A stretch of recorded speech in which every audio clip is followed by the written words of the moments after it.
tick-tock, haters wish that I slip. No, I don't miss. MJ all hits. Watch me pop off, I'm the king now. Moonwalk to the ring now. Keep on wondering how. Let that choir sing now. 10, 9, paid on my dues, waited in line. 8, 7, now it's about time that I take mine. 6, 5, king of the jungle, heart of a lion. 4, 3, 2, 1, watch out, here I come. This is my time.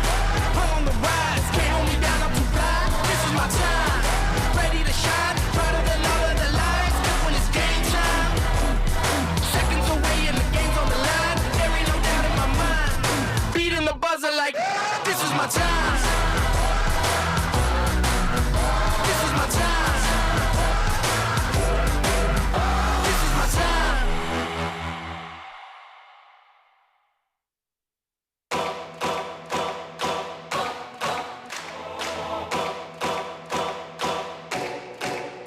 This is my time.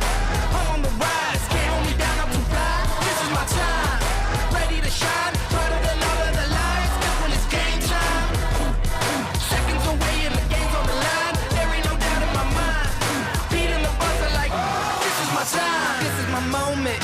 You better bet that I'm on it. Ready and set, I'ma own it. Blasted to 10, then keep going. There ain't no coasting, I never settled on play. Putting the kettle to flame. I go 100 all day. Foot on the pedal, no brakes. 10, 9, paid on my dues, waited in line. 8, 7, now it's about time that I take mine. 6, 5, king of the jungle, heart of a lion. 4, 3, 2, 1, watch out, here I come. This is my time. I'm on the rise, can't hold me down, I'm too fly. This is my time, ready to shine, brighter than all of the lights. When it's game time, seconds away and the game's on the line. There ain't no doubt in my mind, beating the buzzer like this is my time. This is my time. This is my shot clock goes tick-tock, haters wish that I slip. No, I don't miss. MJ all hits. Watch me pop off, I'm the king now. Moonwalk to the ring now. Keep on wondering how. Let that choir sing now. 10, 9, paid on my dues, waited in line. 8, 7, now it's about time that I take mine. 6, 5, king of the jungle, heart of a lion. 4, 3, 2, 1, watch out, here I come. This is my time. I'm on the rise, can't hold me down, I'm too fly. This is my time, ready to shine, brighter than all of the lights. When it's game time, seconds away and the game's on the line. There ain't no doubt in my mind, beating the buzzer like this is my time. This is my time. This is my time.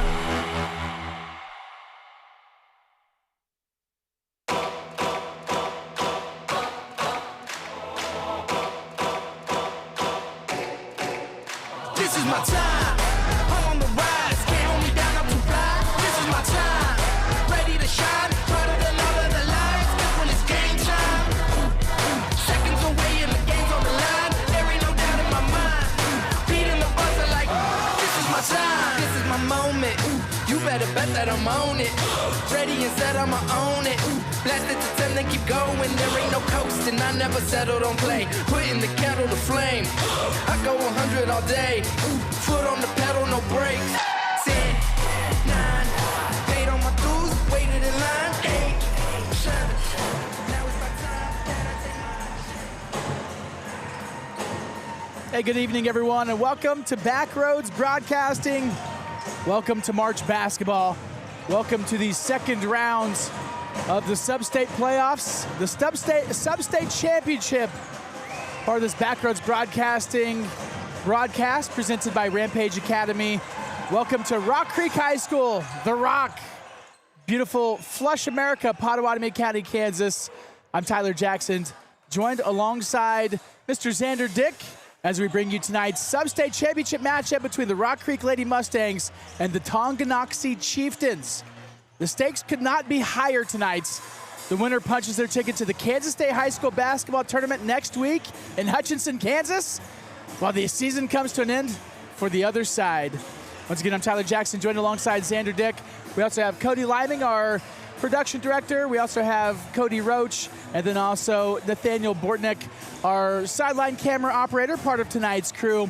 And this is exactly the type of environment you expect this time of year. Championship basketball, a packed gym, and a team trying to keep their season alive. Absolutely, Tyler. This is what the entire season builds towards. All the early morning practices, the road games, the long bus rides, it all comes down to this moment.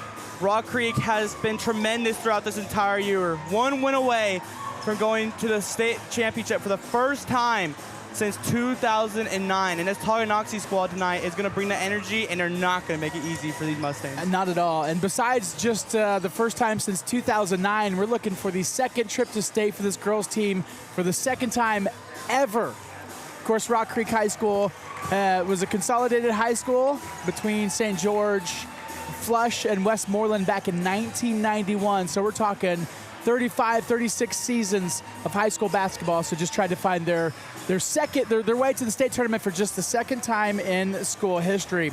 Now, taking a look at the team overview, first for the home team, the number 1 seed in the East, the Lady Mustangs of Rock Creek. They come into tonight's game having played just 24 games, playing 24 games this season, and they've gotten contributions all across their roster. One of the strengths of this Lady Mustangs team is their balanced scoring attack. 21-3 on the season is what these Lady Mustangs are, and they're led by, there's not a single senior on this team whatsoever. It's all juniors. And Rory Pitzer has been outstanding this season, averaging 15.5 points per game. And then also Kylie Frazie's not too far behind. She's been averaging 16.7 points per game. Those two have really anchored the offensive side. But what you really find very impressive is Rory Pitzer has been shooting 54% from the field, and Frazie's right around 49. So Rory's over half of her shots made. Frazie's right at half of her shots made.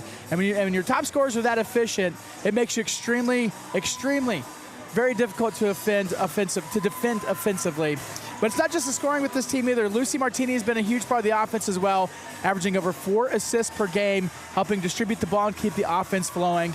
And when we look on the defensive side, Lucy Martini's not scared to be defensive and get in there. Rory Pitzer's great defensively. Kylie Frazie's really great defensively.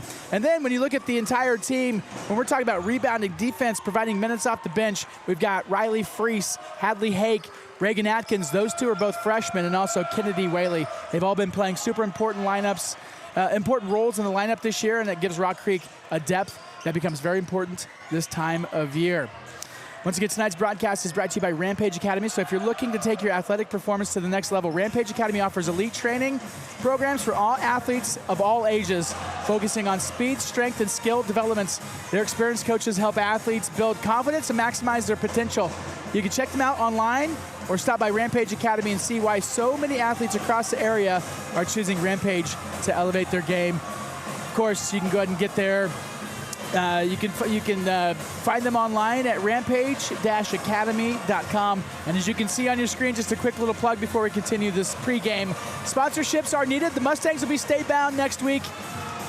Sponsorships are needed. You can find us, email us sales@brbc.live if you want to help send these Rock Creek Mustangs to states and bring all these games live right here on this YouTube feed.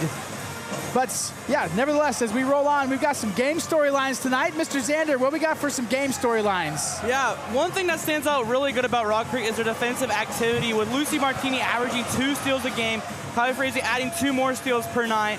And defensive pressure can really change momentum in this game. And Rock Creek, including the girls, they're really good at that early on in these games. Absolutely, and Rock Creek has also done a really nice job of protecting the rim at times this season. Hadley Hake, once again, another one of those freshmen. Hadley Hake is a freshman. Again, there's no seniors on this team. It's all maxed out at juniors. But Hadley Hake, been on the starting lineup for the last month and a half. She's a freshman. Reagan Atkins, a freshman. We also have Claire Bussing comes in as a freshman. Harlow Kadabi comes into the games. She's also a freshman. And then Reagan Atkins, also a freshman. But Hadley Hake has contributed over a block per game, giving the Mustangs some interior defense when opponents try to attack the paint. And these are the types of defensive plays that come huge in games like this, where every possession matters. Now it's time for tonight's Routes to Victory, presented by Westmoreland Pharmacy. your hometown pharmacy and ice cream shop, located right in beautiful Westmoreland, Kansas. Whether you're picking up prescriptions, everyday essentials, or stopping by for a scoop of ice cream, Westmoreland Pharmacy is proud to serve the community. So let's go take a look at tonight's routes to victories for both teams. My friend, what are the routes to victory for the Rock Creek Mustangs? And number one for Rock Creek is let the scorers lead. Rory Pitzer and Kylie Frazee, they combined both of them, they average 32 points a game. So as some may say, let your scorers cook. Number two, ball movement through Martini. Martini's one of those girls where she doesn't score too much, but she's one of the girls who really helps sets up the offense and gets these wide open shots for Kennedy Whaley and get the ball into Rory Pitzer. And lastly, defensive pressure. Do what they've been doing all year long, and that is putting the pressure on the opposing teams, making them play Rock Creek ball, and that's what makes Rock Creek, include these girls, so good. Absolutely. So Rory Pitzer and Kylie Frazee once again combined for over 32 points per game, and both shooting right around 50% from the field. Lucy's been averaging 4 assists per game, and then those steals, man, from Frazee, Martini. You get a contributor like Emma Leiby coming in off the bench.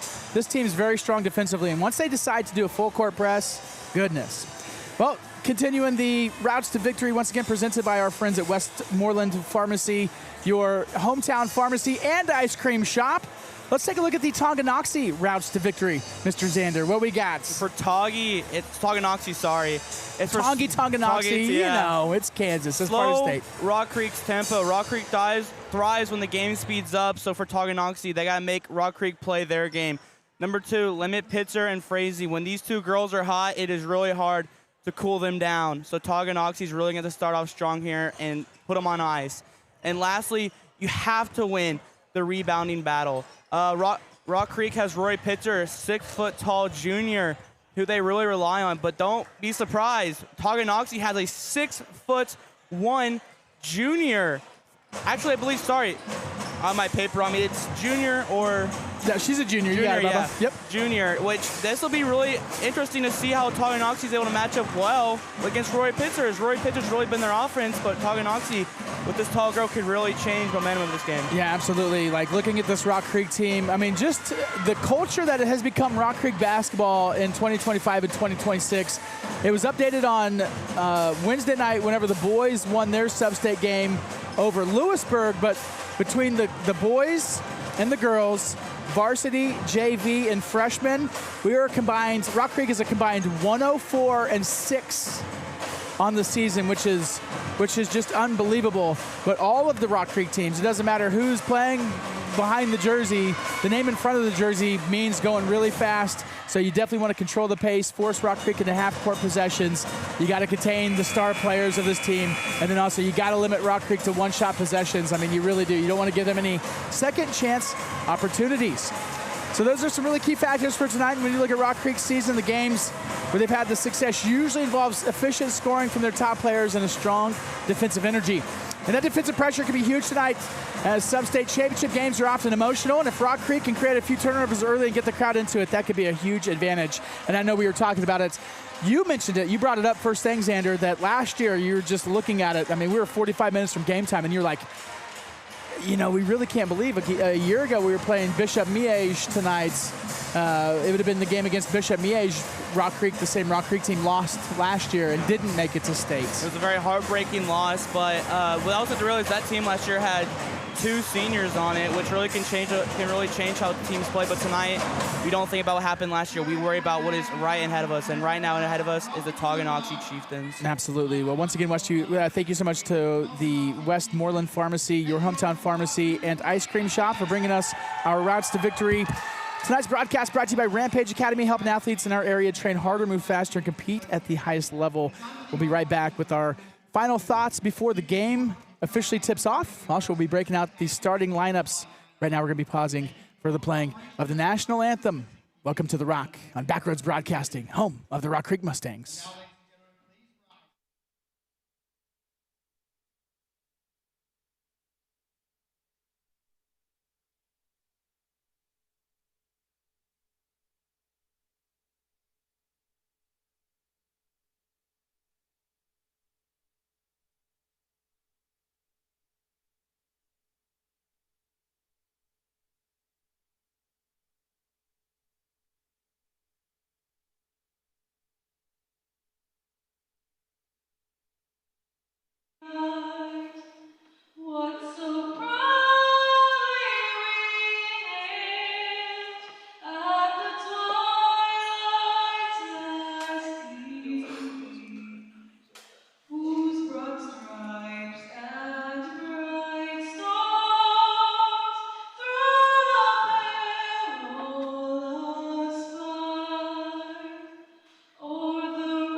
great job to Lily Schilling, a high school student right here at Rock Creek, for breaking out the greatest song ever written, the national anthem of the United States of America. As we're just moments away from the opening tip-off, one game, one opportunity, and the winner moves on to the state tournament. We've got the #1 seed, Rock Creek Lady Mustangs, at home against the determined Tonganoxie Chieftains team, the #9 ranked team in the East. It's #1 against #9 in the Sub-State Championship. This is Backroads Broadcasting, the official broadcast preferred partner of USD 323 Rock Creek Mustangs Athletics, presented by Rampage Academy. I'm Tyler Jackson. We've got my main man, Mr. Xander Dick. We've got Cody Lyman, Cody Roach. We've got Nathaniel Bortnick down there on the field, down on the courts, doing some sideline stuff as we take a look at the starting lineups. First, for the visiting Tonganoxie Chieftains. At point guard, a 5'3" senior. We got jersey #1. We got Alyssa Schoeneck. Jersey #2 comes in as senior, standing at 5'7". We got Kaylee Baldick. Playing the #3 slot tonight, we got a sophomore standing at 5'8". Jersey #12 with Ashlyn Bruning. Next up, we have Jayla Herrera, a 5'2" senior. They're in jersey #2, and then playing the big post down low. Xander mentioned her name in pregame. They're standing at 6'1", a junior. Her name's Adeline, but her friends call her Addie, so we'll call her Addie for the broadcast. We have Addie Schooler, jersey #33. They're head coached by Austin Eckerts. We also have Richard Kuntz, and then Evie Thomas, Melissa Dick, and Addison O'Hare are the managers for Tonganoxie High School. As we look at the starting lineups for your Rock Creek Lady Mustangs. With your starting lineup for Rock Creek tonight, the 5'6" junior, #0, Lucy Martini. Up next, the 5'9" junior, Kaylee Frazee.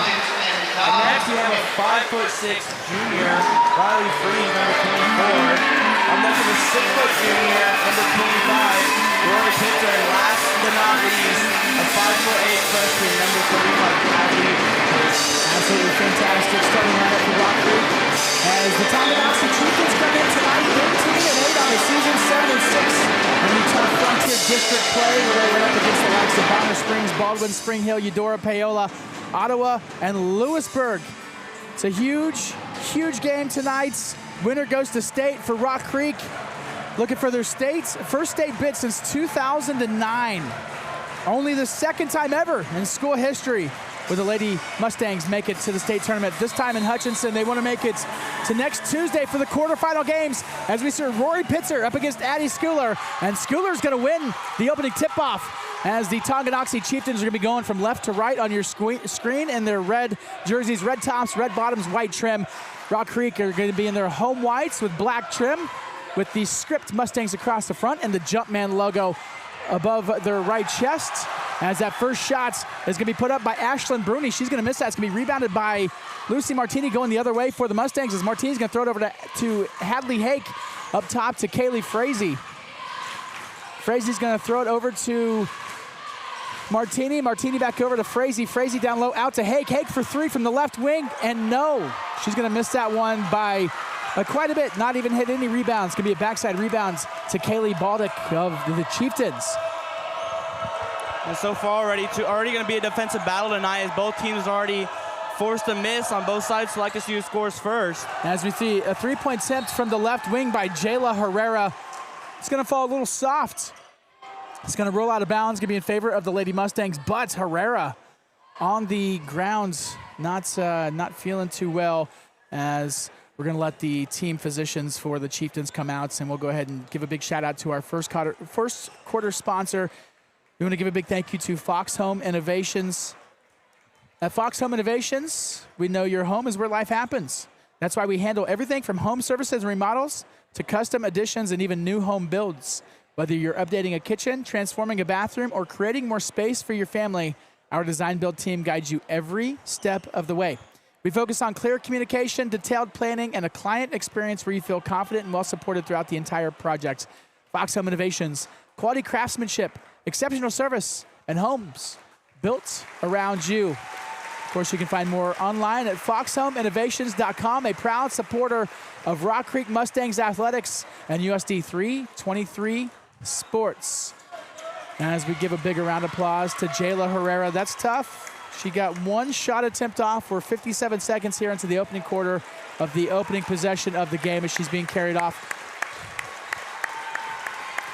That's tough. That's tough. And she's a senior, a 5'2" senior wearing jersey number 22. And so that's never an easy thing as we see her go off the court and wish her the best of luck. As we see Frazee with the ball now, back over to Martini. Martini over to Hake. Hake from the right point, throws it down low. Schooler got a hand on it before it could get to Pitzer. It's going to go out of bounds. They're going to say it was off of Freese. And it's going to be a turnover in favor of the Chieftains.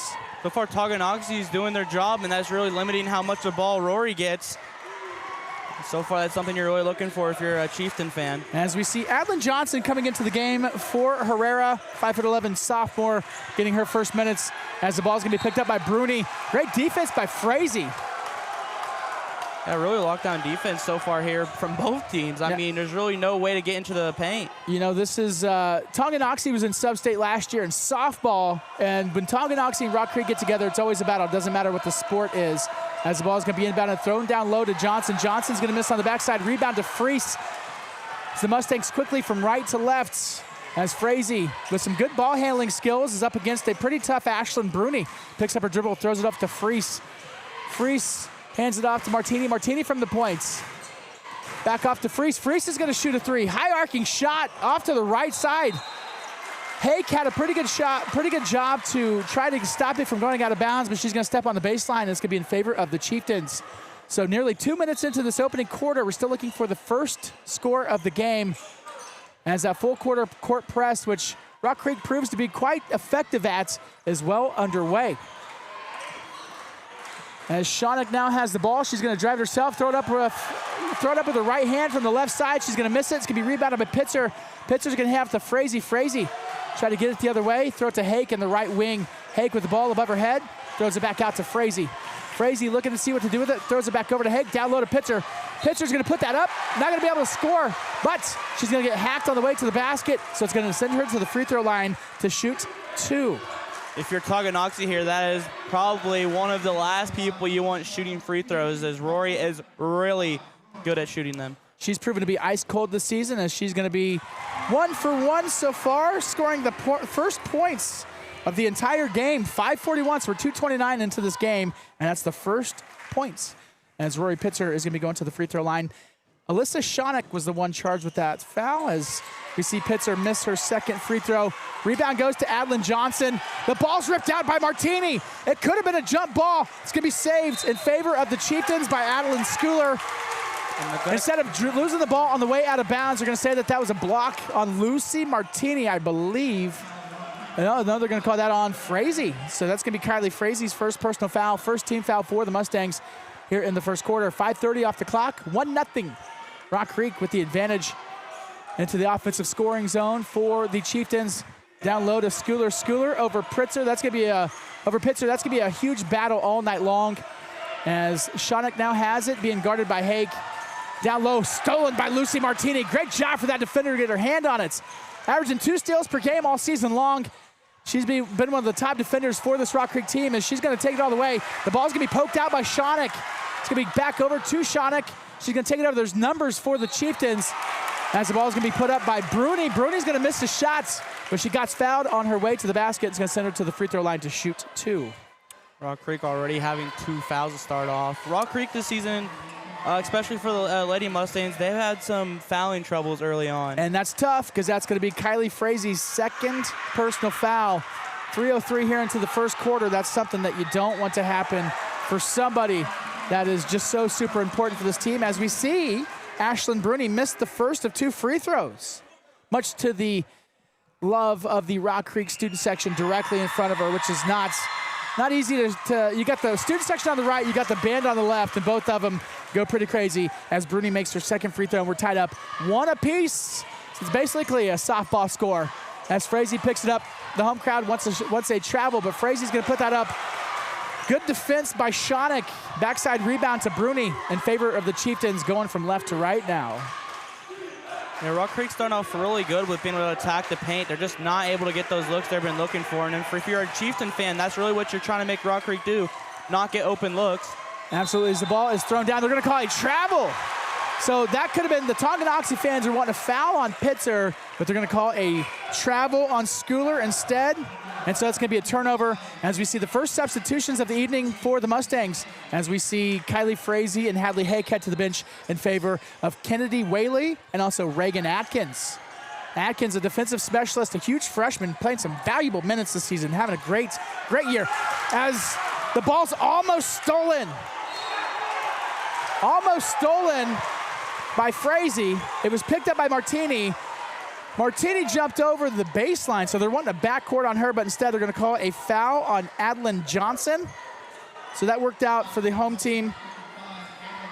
First foul for Johnson as the ball's inbounded from the baseline by Lucy Martini. Over to Kylie Frazee. Frazee dribbling the ball behind her back over to Whaley. Whaley's going to throw it down low to Pitzer. Oh, Pitzer puts it on the ground, puts it up and scores. That's what Pitzer is so good at doing, is making teams obviously have to double block her. If she get around them, that's an open bucket for her every time. The first field goal of the game for either team, halfway through, as Pitzer gets her hand on it. It's going to be recovered back by Baldick. They're going to call a travel.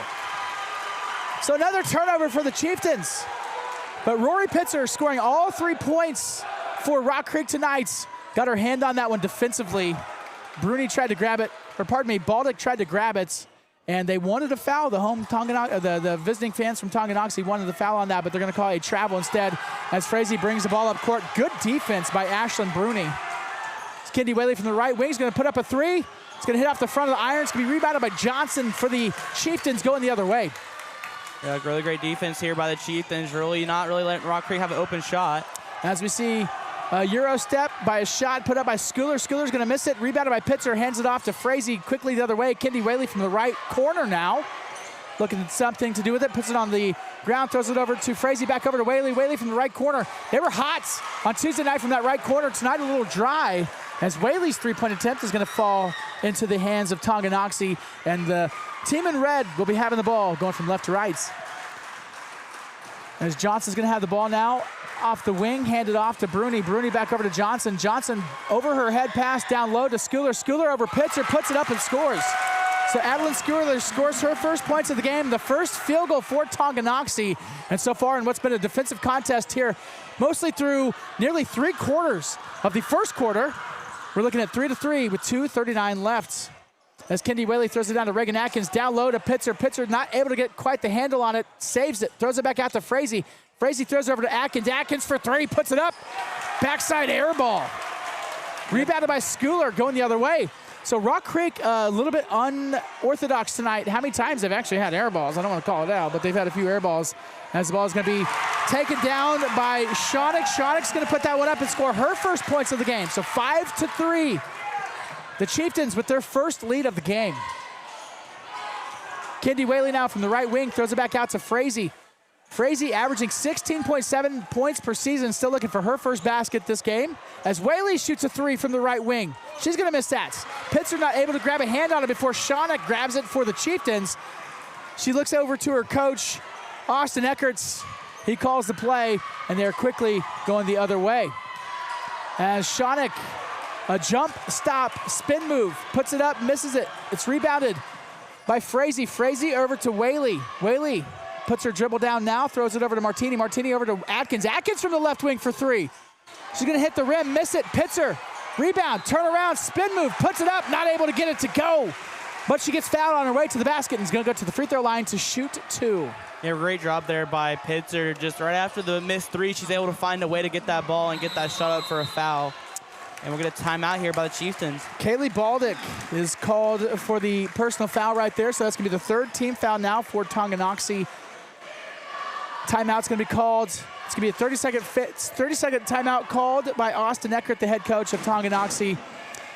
And we'll hang out with him. 84 seconds left here in the opening quarter. My friends, 5-3, Tonganoxie with their first lead of the game. 8 total points scored.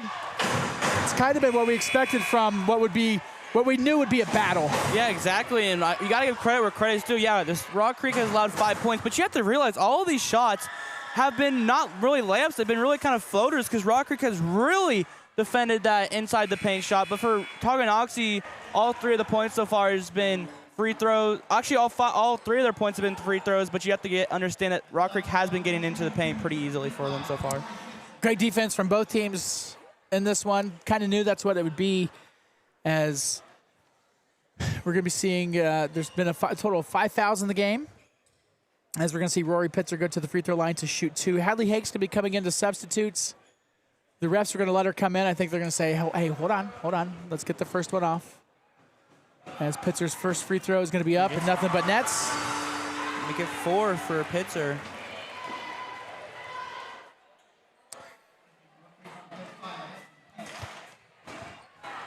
Pitzer scoring all 4 points for this team as Hadley Hake comes in favor of Reagan Adkins. And Pitzer's going to make her second free throw. So Pitzer 3 for 3 on free throws tonight, scoring all of the team's points. Did she make that? Yeah, she made that. She just had 5 points. Okay, all right. Oh, wait, I wrote it. She missed one. Yeah, I was, okay. I thought I was going crazy there for a second. All right, 5-5. We're looking at $1:15 left as Tonganoxie now with the ball in their offensive zone. Bruni going to throw it down low to Johnson. Johnson not able to quite get it in stride. Able to save the ball, pick it up, throw it out to Bruni. Bruni over to Shonik. Shonik's going to drive the lane. They're going to say it was a foul on the floor before the shot attempt went up. They're going to call that on 35. I believe that's going to be on Hadley Hake. And that is indeed her first personal foul. It's going to be the third team foul here in the first quarter, as we're looking at exactly 1 minute on the dot to go in this opening possession, or in this opening quarter, in this game between the number 1 seed, Rock Creek Mustangs, and the number 9 seed, Tonganoxie Chieftains, as the shot from Schooler not able to land. Number 14, that is Kaylin Weehee, not able to get a ball on it and not able to secure that ball. Goes out of bounds. It's going to be in favor of the Lady Mustangs. Yeah, if you're Rory Pitzer here and you want playing time today, you're going to get a bunch of it, because Rock Creek really cannot afford to substitute Rory out with number 33 in there. Absolutely. As Tonganoxie was going to show full court press, they went ahead and relaxed it as they throw the ball down low into Pitzer, but it's going to be stolen by Shonik. Shonik's going to pass the ball off to Bruni. Quickly the other way now for Tonganoxie. 27 on the shot clock. That didn't hit the rim, so it's going to still remain 33 on the game clock as the ball's on the grounds. It's going to be picked up by Shonik. Shonik's going to run the baseline, throw it up, miss it. Rebound to Freese. Really great recovery defense there from Rock Creek as she had an open lane. So the shot clock is going to be off. Lucy Martinez is going to shoot a 3 from the left side. Drop it. First 3 of the night for Rock Creek. First 3 of the game for either team. 8-5 now. Rock Creek with the lead. 7 on the game clock. Shonik with the ball being guarded by Hake for 3 from the left side. She puts it up, misses it. Rebound backside to Frazee. Frazee didn't quite get that off in time. Shoots a half-court shot, misses. And that is going to be the end of the first period. The home team, the number 1 seed, the Rock Creek Mustangs, have 8 points. The visitors from Tonganoxie, the Chieftains, have 5. As the first quarter went by fast, and that was basically everything we expected it to be tonight, my friends. Yeah, it is. I mean, from the first 2 minutes of the game, we were like, wow, no one may score because of this really good defense. But then finally, Rock Creek breaks the streak and scores the first free throw, and then it's just been scoring and defense here and there. But for this second half, Tonganoxie's really got to start feeding number 33 and starting to get some more open shots. And for Rock Creek, I'd be doing what they're doing.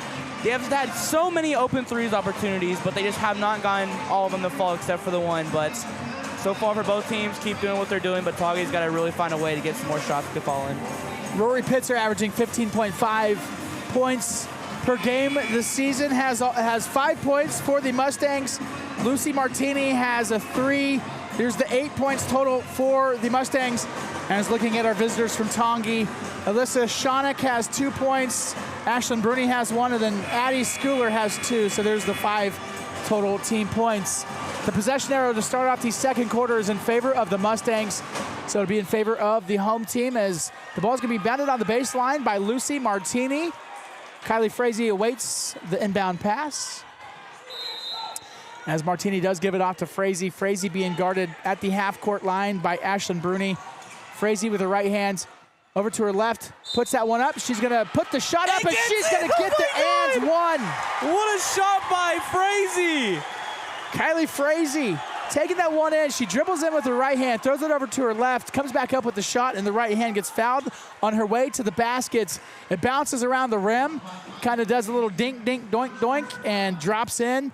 So she's able to get the score as her free throw is going to be no good, so she's unable to complete the second half. Who did they charge that foul on? They didn't put it on the scoreboard. I did not see. There was 2 girls there. There's going to be a mystery foul. Oh, on 33. Okay, they did charge. Okay, there they go. So Addie Schooler, that's going to be her first personal foul, as we got to see a backside steal. She's so good at that. She's really good at being the wolf on this Rock Creek team. That is Kylie Frazee as she grabs the steal, takes it the other way, hands it off to Hake. Hake to Martini. Martini over to Freeze. Freeze from the right corner. Not able to get it. That's a softly landing up the front of the iron. It bounces off of Schooler's hands into Baldick's hands, and Baldick hands it off to Shonik, who's going to bring the ball up the court for the Chieftains. Head coach Eckerts is yelling the play out to his team across the courts. Trevor Keller's giving his girls some instruction as the ball gets bounced down low. That's going to be number 14. That is going to be Kaylin Weehe's first points of the baskets, scoring that over Pitzer. So 2 points for the 5'9" junior who came into the game off the bench. As we see a missed shot attempt, they're wanting to foul off of Pitzer, who came in pretty strong to try to save that ball. It fell into the hands of the Chieftains. It was quickly the other way, so the possession does remain with Tonganoxie. As we see Shonik driving the lane on the left side, they're going to say a travel before she was able to get there. She did pick up her dribble right before she got to the bottom of the lower blocks. She got a little travel, got a little carried away, put it up, unable to miss her shots, and so they're going to call a travel. Yeah, I was wondering if she was going to call in there. She pulled a little hezzy on the defender. She did, as we're 90 seconds into the second quarter. Game's going by pretty quickly, as we've been seeing this all evening. Good defense, honestly, from Ashlyn Bruni. Got a little too handsy right there. They're going to call a block, so that's going to be Bruni's first personal foul of the game. Second team foul for Tonganoxie already. 10-7, 6:26 here into the second quarter. As the ball is inbounded in favor of the Lady Mustangs, Hadley Hake from the left wing up to Freeze. Freeze, pretty much a wide open three-point shot, not able to get it to go. Backside, it bounced between Hake and Pitzer before falling out of bounds in favor of the Chieftains. Rock Creek, they all season long, they've done a really good job of getting the shots that they've been taking. They've had some good shot selections. They just haven't been able to get them to go. Yeah, not at all. They only have 1 3 made on the night. In fact, it's the only 3 made on the night. And Schooler gets one to go. Good for her. That was a really good shot. As we see Schooler quickly the other end. It was on numbers. It was a 2-on-2. Schooler puts that one up. She's going to score, get the end one, and the foul is going to be called on Lucy Martini. That's going to be Martini's first personal foul. It's going to be the first team foul for Rock Creek here in the second quarter, as Schooler has a chance to tie up the game. Free throw is going to be a little bit strong, but it's going to still bounce in. She's going to complete the end one. At 5. And it's going to be in favor of Rock Creek. So six minutes left on the clock here in the second quarter. Rock Creek now the other way as Hadley Hake shoots a 3. It's going to hit almost to the top of the backboard. It's going to be rebounded by Weehee. They're going to say a jump ball as Riley Freese gets in there. Great defense from Freese, honestly, to cause the tie-up, because Rock Creek had the ball first in the second quarter. The possession arrow did favor the Chieftains, and so it's going to stay with the red team. As they're going to call a handsy foul. Rock Creek, I mean, very defensively aggressive as they have been all season here tonight. But Lucy Martini has 2 fouls now. Kylie Frazee has 2 fouls. Hadley Hake has a foul. So the girls are doing what they do. They just play good defense as the ball is going to be off the hands of Shonik. Hits the ground, picked up by Baldick, back over to Shonik. There's a couple Mustangs not quite in position to grab that one off the courts. Baldick was right there to grab it, though. As the ball is going to be dribbled, mishandled once again by Tonganoxie. Still stays with them, though. The ball is down low to Schooler. Schooler skip pass cross court to Baldick. Baldick down low to Weehee, back out to Baldick. Baldick's shot is going to fall softly on the backside, rebounded by Rory Pitzer, and going the other way for the Mustangs. Hadley Hake, she's going to take the ball, drive across the lane, throw it up and get the and one. That was, I'm going to call that an interesting shot. I mean, it didn't go off the backboard. I thought it was going to hit the rim, but just skims over. That was a really good shot from her. She drove across the front of the lane from about 5 feet, threw that one up, Didn't have much arc on it. She got it to go, and she got fouled on her way to the basket. She got fouled by Kaylee Baldick. That's going to be Kaylee Baldick's second personal foul. Third team foul for Tongi here in the second quarter as Hadley Hay goes to the free throw line to complete the 1-and-1. As she's not able to get that to go, they're going to say They're going to call a lane violation. They're going to say a lane violation on Addie Schooler. And so she's going to be able to reshoot that shot. It did fall off the left side. Schooler almost had that, but she got a little bit. She left the block before it hit the rim.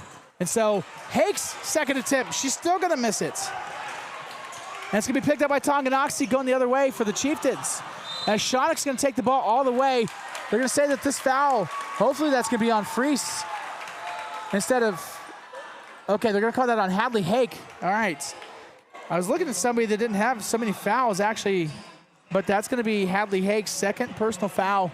So we've got 2 for Hake, 2 for Frazee, 2 for Martini. So 3 of the 5 starters for the Mustangs already have 2 fouls here early into this game. As the ball is inbounded down low to Schooler. Schooler over Pitzer, puts it up and scores. Yeah, Schooler down there is kind of manhandling Rory with that extra inch. 5 points here in the second quarter for Addie Schooler. As Rock Creek takes it now into their offensive zone as Kylie Freese throws it down low to Frazee. Frazee puts it up on her way to the basket. The Tongi fans argue good defense. The ref says no, that was a foul on Kaylin Weehee. That's going to be Weehee's first personal foul. And to the free throw line to shoot 2 is going to be Kylie Frazee. Frazee did make 1 field goal early in the game, missed her first free throw attempt. And she is now 1 for 2 on the night, making the first of the 2 shot attempts here. Kylie Frazee, the 5'9" junior, having a huge season, 16.7 points she's been averaging per game. And she goes to the free throw line to shoot her second shot. Shot is up, bounces out. That's a cruel shot. Looked good, felt good, wasn't good. It's going to fall in the hands of Tonganoxie as they're going to be taking it quickly the other way as Reagan Atkins is back into the game now for the Lady Mustangs. As a 3-point shot attempt by Shonick hits the front of the iron, rolls off. No Mustangs were there to grab it. It was picked up by Schooler. Schooler picks it back up, throws it over to Shonick. Shonick back over to Schooler, who hands it off to Johnson. Johnson being guarded closely by Frazee. Frazee able to get a hand on it. Ball goes back. It's going to be saved by Bruni before it rolls out of bounds, who throws it back over to Johnson, over to Shonick. Shonick with a jump stop, puts it up. It's going to be off the backboards. As we're going to see Adkins and Weehee get into it. They're going to call a jump ball. Possession over in favor of the Lady Mustangs. But that was a good job by both Reagan Atkins to get the rebound and also Kaylin Weehee to get in there and to cause the jump ball. Yeah, that was really great defense there from Rock Creek, making sure they locked down. But it's even better rebounding by Tonganoxie, being able to get at least 2 possessions. Oh, yeah, there's a travel. Yeah. Yeah, Kylie Frazee didn't quite understand what she did, but it was just a little bit too, she let her sneakers sneak just a little bit too hard, got the travel, and so a turnover by the Mustangs. Halfway here, officially through the second quarter, 13-12, the number 1 seed atop the 9 seed here in the Sub-State Championship. Winner goes to the state championship next week in Hutchinson. Johnson down low is going to put that one up. She's going to get fouled on her way to the baskets, much to the chagrin of the Rock Creek student section right there in front of the infraction. She's going to be fouled, not able to make her shot. She's going to go to the free throw line to shoot 2. We're going to say Kendi Whaley was the infractor on that. As we see the first free throw attempts tonight now for Adlin Johnson. She puts the first one up and she scores as we are officially tied up 13-13. Baker's dozen each for both the Chieftains and also the Lady Mustangs as Johnson's second free throw attempt is on the way. End over ender, a little high, a little soft off the front of the iron. She's going to miss it. It's going to be rebounded by Frazee. Frazee quickly the other way to Kennedy Whaley. Whaley down low to Pitzer. The ball's going to fall off of Whaley's hands. It's going to be knocked out of bounds by Schooler. The Tonganoxie fans are like, that's off of Pitzer. Schooler was the last one to touch that because the ref was right there in front of him. It's going to sail out of bounds in favor of the Lady Mustangs. So Lucy Martini now is going to inbound the ball, clear back to Reagan Atkins. Atkins over to Kendi Whaley. Whaley's going to instead throw it off, put up a 3, and she's going to drop it. Kendi Whaley from that right corner, so good at 3-pointers all season long. In fact, the team has been, they've been dry over there all night tonight until Kendi Whaley just knocked that one down. As we see a 3-pointer from Addie Schooler, it's going to fall off to the left side. It's going to be rebounded by Pitzer, who's going to hand it off to Frazee. Frazee quickly out of the way, down to Kendi Whaley, back up top to Frazee. Frazee over to Martini on the left wing, down to the corner, and Reagan Atkins. Atkins was going to look. See, I'm going to disagree with the ref on that one. Yeah, she didn't even dribble yet. She just caught the ball. Yeah, she faked a pass, instead took it down low, maybe got a little bit too quick with it. Ref was right there. Oh, hey, I'll side with him. As we're going to call a turnover in front of the Lady Mustangs. As a three-quarter court press, with good four-court pressure by Reagan Atkins and also Kendi Whaley. Whaley gets the hand on the ball, knocks it out of bounds. It's going to stay with the Chieftains, but great defense from the Lady Mustangs. Kendi Whaley quickly back to guard Bruni. Gets a little bit too aggressive. Trying to go for the ball. It's going to be her second personal foul, so Lucy Martini with 2 fouls. Kylie Frazee with 2 fouls. Kendi Whaley with 2 fouls. Hadley Hake with 2 fouls. That's the 15 fouls, so officially in the double bonus from here on out is going to be the Chieftains. Going to the free throw line to shoot 2 is going to be Ashlyn Bruni. Bruni 0 for 1 on free throws tonight. Puts her first one up and she knocks it down. Ashlyn Bruni, a 5'8" sophomore, having a pretty good game tonight. 2 for 3 on free throws, no field goals just yet. As the score is now 16-14. As that one's going to fall short, fall soft, fall short. Be rebounded by Kennedy Whaley. As we're going to show, as Claire Bussing's going to get her first minutes of the game. They're going to call a travel on her. They threw the ball back. She's a little bit surprised. Wasn't able to keep her feet. Got called for the travel. So yet another turnover. I'm going to have to give one of you guys a clicker. I'm keeping pretty good stats, but I'm going to have to give one of you guys a clicker for a turnover thing here. As the ball is thrown down low to Adlin Schooler. Schooler puts it up, and she's going to score. That's 7 points here in the second quarter alone for Addie Schooler. 7 on the night. 16-16, 2:38 left here in the second quarter between number 1 and number 9. The winner goes to States. And as we're going to call tough defense and a foul. Number 55. On Adlin Johnson, her second personal foul. So that's 2 players for Tonganoxie having 2 fouls. Kelly Baldick's going to have a pair, and then Adlin Johnson's going to have a pair, as both teams now are in the double bonus from here on out. As we have Lucy Martini going to the free throw line to shoot her first free throw attempts of the night. And gets it. First one, nothing but nets. That one just twinkled. That one just twinkled through. That was a good shot.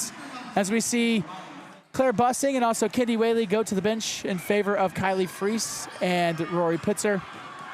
Second shot from Martini is up, falls off the right side of the rim. Great hustle by Kylie Freese, by Riley Freese to try to get it. Freese got over there, knocked the ball off of Schooler, and it's gonna stay with the Lady Mustangs.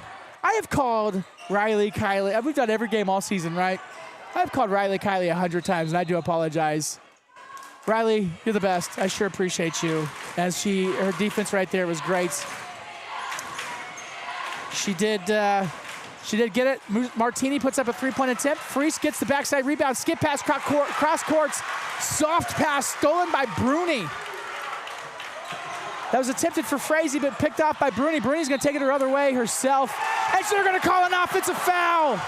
What an absolute play by Lucy Martini. They're planting her feet, making herself like oh my God, I'm selling, but like, I can't think of the word, but just, stands still and absolutely just puts her body on the line for Rock Creek. What a play. Once again, Dodge City legendary head coach Dennis Hamilton. Back in my day, would have bought you a Pepsi if you take a charge. Lucy Martini's owed a Pepsi right there because she just took a charge. Oh, yeah. As the Lady Mustangs have the ball now, down low to Rory Pitzer. Pitzer puts it on the ground, puts it out to Reagan Atkins. Atkins for 3 from the right wing, and no. Backside rebound to Adlin Schooler. Quickly the other way now for the Lady for the Lady Chieftains, as Rock Creek in a man-to-man defense right now. Atkins over Shonick. The shot goes up, missed. Rebounded by Kylie Frazee. Frazee picks up, throws it over Martini, down low to the left wing to Freese. Freese puts up a 3, not able to get it to go. Backside rebound to Atkins. Atkins puts it up and scores. Great job there by Atkins, just getting the rebound and turning around and basically untouched for the bucket. Quickly the other way now, as the pass attempt from Schooler. Wow. That ball was not touched. Not at all. From Schooler down low to Wahey was not touched by a Mustang, but they say it went out on Rock Creek, so it's going to stay with the Chieftains. We're trying to call an unbiased game right here, right? Yeah. but that was not touched by Rock Creek. Yeah, that was one of those things where... Yeah, absolutely. Hey, nevertheless, the Chieftains have the balls. The ball is inbounded. Pitzer against Schooler. Good defense by Rory Pitzer to get her hand in there to create the jump ball. The possession arrows in favor of the Lady Chieftains, and so it's going to stay with the team in red. $1:13 left. 19-16, Rock Creek with the advantage. From the baseline, Shawnick throws it in. Pitzer, good defense over Schooler, hands it off to Shawnick. Shawnick for three, shorts. Picked up by Frazee. Frazee fast, quick transition the other way. Throws it over to Atkins. Atkins from the right wing throws it up top to Martini from the point. And a three-pointer, and she drops that bucket down. Make it 7 for Martini. Lucy Martini with her second three-pointer tonight extends Rock Creek's lead to 22-16. Less than a minute left as the shot is going to go up by number 1, Shawnick. But before Shawnick's shot could get off, they're going to say that was a travel. And so a turnover is going to be called in favor of the Mustangs. As we see number 0, that's Carson Platt, getting her first minutes tonight now for the Lady Chieftains coming into the game, substituting for Kaylee Baldick. As we have 30 on the shot clock, 41 on the game clock, so there's an 11-second difference as Reagan Atkins from the right wing throws it down low to Pitzer. Pitzer puts it up. Normally she's pretty strong from the left side with the right hand, not able to get it to go. As we're going to see a backside rebound by Schooler. Quickly the other way, we're going to see a foul by Riley Freese. That'll be her first foul of the night, if I'm correct. Freese might as well join the foul party tonight for the Lady Mustangs. It's going to be the 5th personal foul once again, both teams in the double bonus. So going to the free throw line to shoot 2 for the Lady Chieftains is going to be Alyssa Shawnick. Shawnick, the 5'3" senior, puts up her first free throw of the game, and that one is going to be good.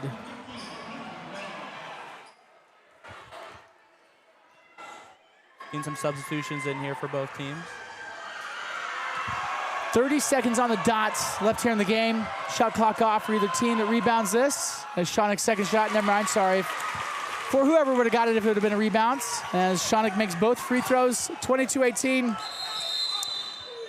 Head coach Trevor Keller is going to call a timeout once the Lady Mustangs got into the offensive zone, and so that's going to be a 30-second timeout. Hey, fellas, let's go ahead and break out the shortstop Bandit brain teaser of the game. So no matter where you're going or how long it takes you to get there, you'll always have time for a shortstop.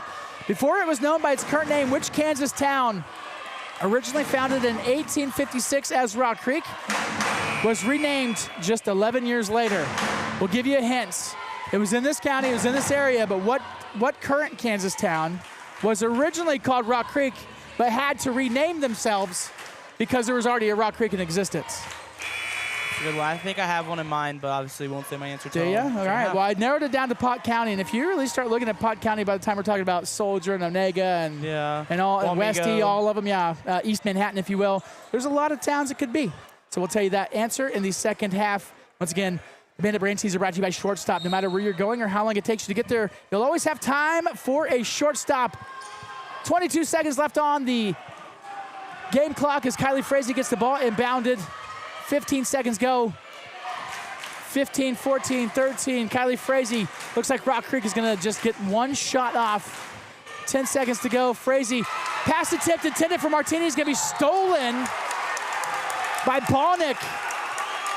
Or by Shawnick. And that is going to backfire on the Lady Mustangs because they are in the double bonus.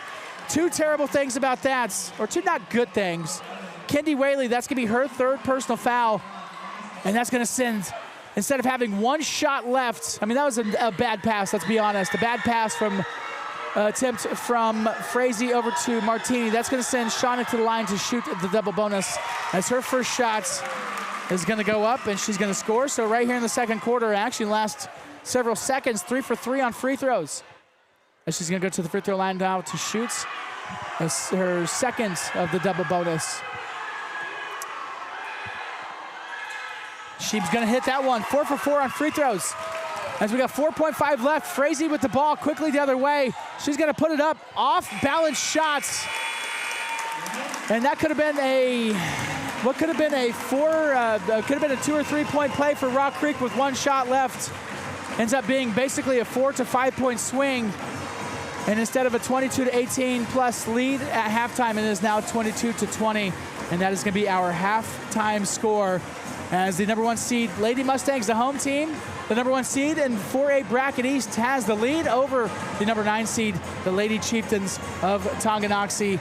In this Backroads Broadcasting exclusive coverage of USD 323 Rock Creek Mustangs Athletics broadcast presented by Rampage Academy.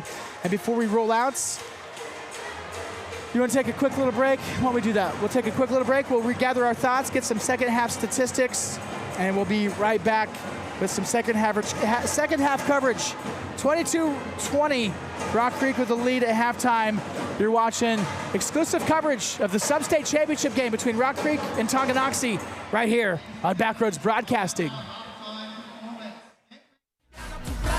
is my time, ready to shine, brighter than all of the lights. When it's game time, seconds away and the game's on the line. There ain't no doubt in my mind. Beating the buzzer like this is my time.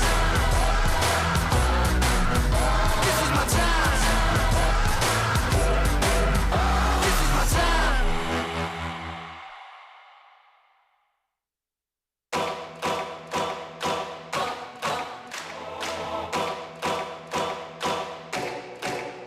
This is my time. I'm on the rise. Can't hold me down, I'm too fly. This is my time. Ready to shine, brighter than all of the lights. When it's game time, seconds away and the game's on the line. There ain't no doubt in my mind. Beating the buzzer like this is my time. This is my moment. You better bet that I'm on it. Ready and set, I'ma own it. Blast it to 10, then keep going. There ain't no coasting, I never settled on play. Putting the kettle to flame. I go 100 all day. Foot on the pedal, no brakes. 10, 9, paid on my dues, waited in line. 8, 7, now it's about time that I take mine. 6, 5, king of the jungle, heart of a lion. 4, 3, 2, 1, watch out, here I come. This is my time. I'm on the rise, can't hold me down, I'm too fly. This is my time, ready to shine, brighter than all of the lights. When it's game time, seconds away and the game's on the line. There ain't no doubt in my mind. Beating the buzzer like this is my time. This is my time. This is my shot clock goes tick tock. Haters wish that I slip. No, I don't miss. MJ all hits. Watch me pop off, I'm the king now. Moonwalk to the ring now. Keep on wondering how. Let that choir sing now. 10, 9, paid on my dues, waited in line. 8, 7, now it's about time that I take mine. 6, 5, king of the jungle, heart of a lion. 4, 3, 2, 1, watch out, here I come. This is my time. I'm on the rise, can't hold me down, I'm too fly. This is my time, ready to shine, brighter than all of the lights. When it's game time, seconds away and the game's on the line. There ain't no doubt in my mind. Beating the buzzer like this is my time. This is my time. This is my time.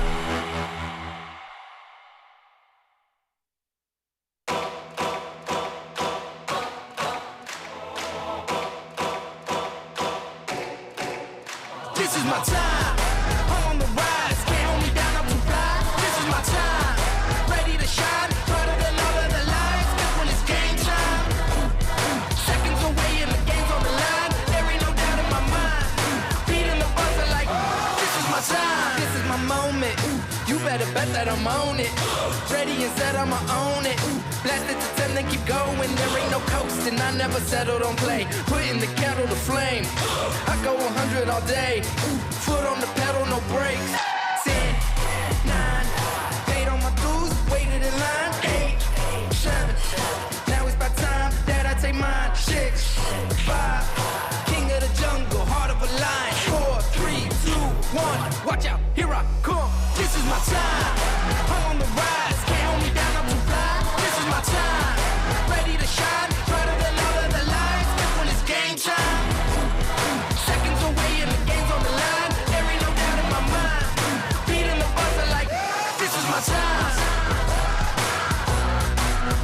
This is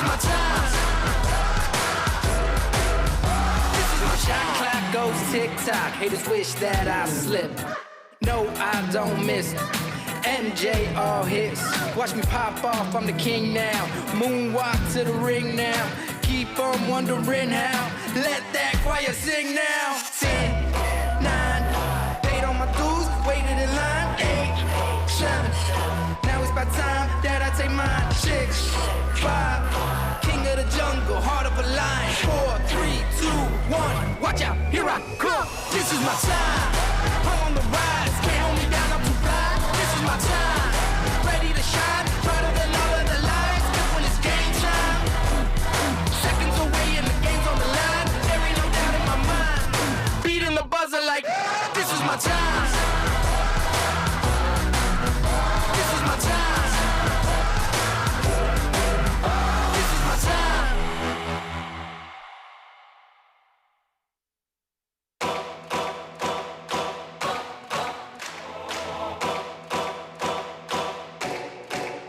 This is my time, I'm on the rise, can't hold me down, I'm too fly. This is my time, ready to shine, brighter than all of the lights, cause when it's game time. Seconds away and the game's on the line, there ain't no doubt in my mind. Beating the buzzer like, this is my time. This is my moment, you better bet that I'm on it. Ready and set, I'ma own it. Blast it to 10, then keep going, there ain't no coasting, I never settle, don't play. Putting the kettle to flame, I go 100 all day. Foot on the pedal, no brakes. 10, 9, paid on my dues, waited in line. 8, 7, now it's about time that I take mine. 6, 5, king of the jungle, heart of a lion. 4, 3, 2, 1, watch out, here I come. This is my time, I'm on the rise. Can't hold me down, I'm too fly. This is my time, ready to shine, brighter than all of the lights. Cause when it's game time, seconds away and the game's on the line. There ain't no doubt in my mind. Beating the buzzer like, this is my time. This is my time. This is my shot clock goes tick-tock. Haters wish that I slip. No, I don't miss. MJ all hits. Watch me pop off, I'm the king now. Moonwalk to the ring now.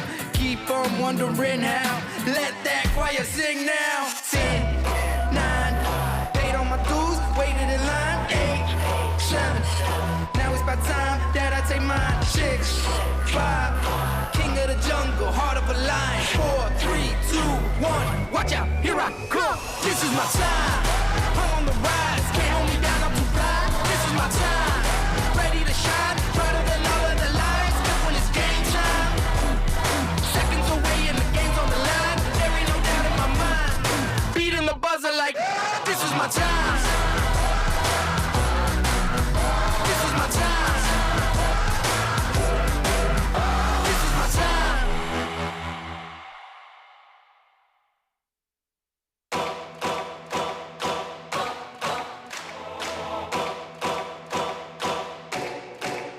This is my time, I'm on the rise. Can't hold me down, I'm too fly. This is my time, ready to shine, brighter than all of the lights. Cause when it's game time, seconds away and the game's on the line. There ain't no doubt in my mind. Beating the buzzer like, this is my time. This is my moment, you better bet that I'm on it. Ready and set, I'ma own it. Blast it to 10, then keep going. There ain't no coasting, I never settle, don't play. Putting the kettle to flame, I go 100 all day. Foot on the pedal, no brakes. Hey, once again, welcome back to Rock Creek High School. Welcome back to the Rock. Flush, America, beautiful Pottawatomie County, Kansas. Just a few miles outside of the Queen City of the Flint Hills. That is Manhattan. Welcome to tonight's Backroads Broadcasting Sub-State Championship game between the number 1 seeded Rock Creek Mustangs and the number 9 seeded Tonganoxie Chieftains. Winner goes to the state tournament next week in Hutchinson. On the line for the Lady Mustangs of Rock Creek, one appearance ever. The last time they were made it to the state championship was in 2009. And so since 1991 and the founding of Rock Creek High School, or the creation of Rock Creek High School, just for the second time would they be making their trip to the state tournaments, as our halftime score is 22-20.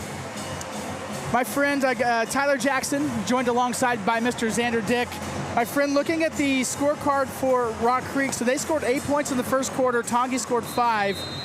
And then they scored 14 in the second quarter and 20 to Tonganoxie's 15 points in the second quarter. It's really, truly anybody's ball game. Yeah, really it is. I mean, Tonganoxie's really locked in on defense. But Whaley has something to say with the knock. Sorry, Frazee. As we see Kylie Frazee knocking down her first three-pointer of the game, her first field goal since early in the first quarter, 25-20. So that's how Rock Creek wants to start out, as Kylie Frazee gets in there with some really good defense, gets her hands on the ball, smacks that out of bounds, and it's going to stay with the Lady Chieftains. As we're just 26 seconds here into the third quarter, but already some pretty good fireworks from tonight's game. Yeah, really Schooler for Tonganoxie really has been pretty quiet as of recent. And that is Tonganoxie's first three by number 1. And that's going to be Alyssa Schonek with her first three-pointer of the game. Second field goal. Yeah, the first team three for the Lady Chieftains, as Hadley Haig's three-point attempt is going to be no good, but she's going to get back her own rebound, hand it off to Frazee. Frazee over to Martini. Martini down to Freese. Down to Pitzer from the low blocks. Freese, man, Pitzer just getting double teamed tonight. Hands it off to Haig. Haig's shot attempt. It looked good, but not good. Rebounded by Schooler, going the other way in favor of the Lady Chieftains. As Schooler has the ball now on the left wing, she's going to drive the lane, put it up. A little bit too strong. Didn't get any rim. Backside rebounds in favor of Martini. Martini now bounce pass to Frazee on her way to the basket. Puts it up, not able to get it to go. It's a little too much mayo right there. It's one of those principles to where Frazee went up on the right side with her left hand, didn't get that to go. And as we see it now, quickly the other way, we see Ashlyn Bruni get her first field goal of the game. As we are officially tied up 25-25. 100 seconds here into this game, as Kylie Frazee from the right wing puts that up and drops it down. What a shot by Frazee. Riley Frazee with her first field goal of the game. This one a three-pointer. Her first points, which is kind of rare. Riley definitely scores before this, but some good hustle on defense tonight. I enjoy watching Riley Freese play, and she's playing pretty well. As the ball down low, Schooler intended to get that over to number 14, to Weehee. Off the leg of Pitzer, back out. Ball gets around to Schonek. Schonek takes that one down low, and she puts that one up and scores. So 5 points here in the third quarter for Alyssa Schonek. 7 points total for Tonganoxie, as they're now trailing by 1, 28-27. Sadly, Haig from the right wing has the ball, throws it up to Martini, over to Frazee, back out to Martini. Martini's going to shoot the three. Not able to get that to go, as the ball is going to fall into the hands of Addie Schooler, and quickly the other way for the Lady Chieftains. So for Rock Creek here in the third quarter, lots of three-point attempts, as the shot attempt from the top post by Schonek is blocked by Martini, picked up by Frazee. Down low now to Pitzer.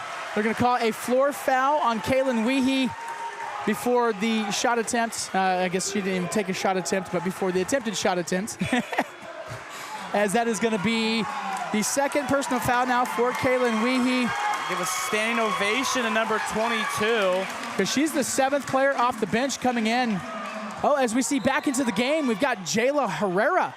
Herrera got, she hurt her ankle apparently to speculate off the first three-pointer of the game. Comes back in, she had to be carried off the court, comes back into the game, so that's what the Tonganoxie crowd was cheering for, as Kylie Frazee scores a basket for the Lady Mustangs. Schonek now down low to Schooley. Schooler's going to put that up. She's going to be fouled on her way to the baskets.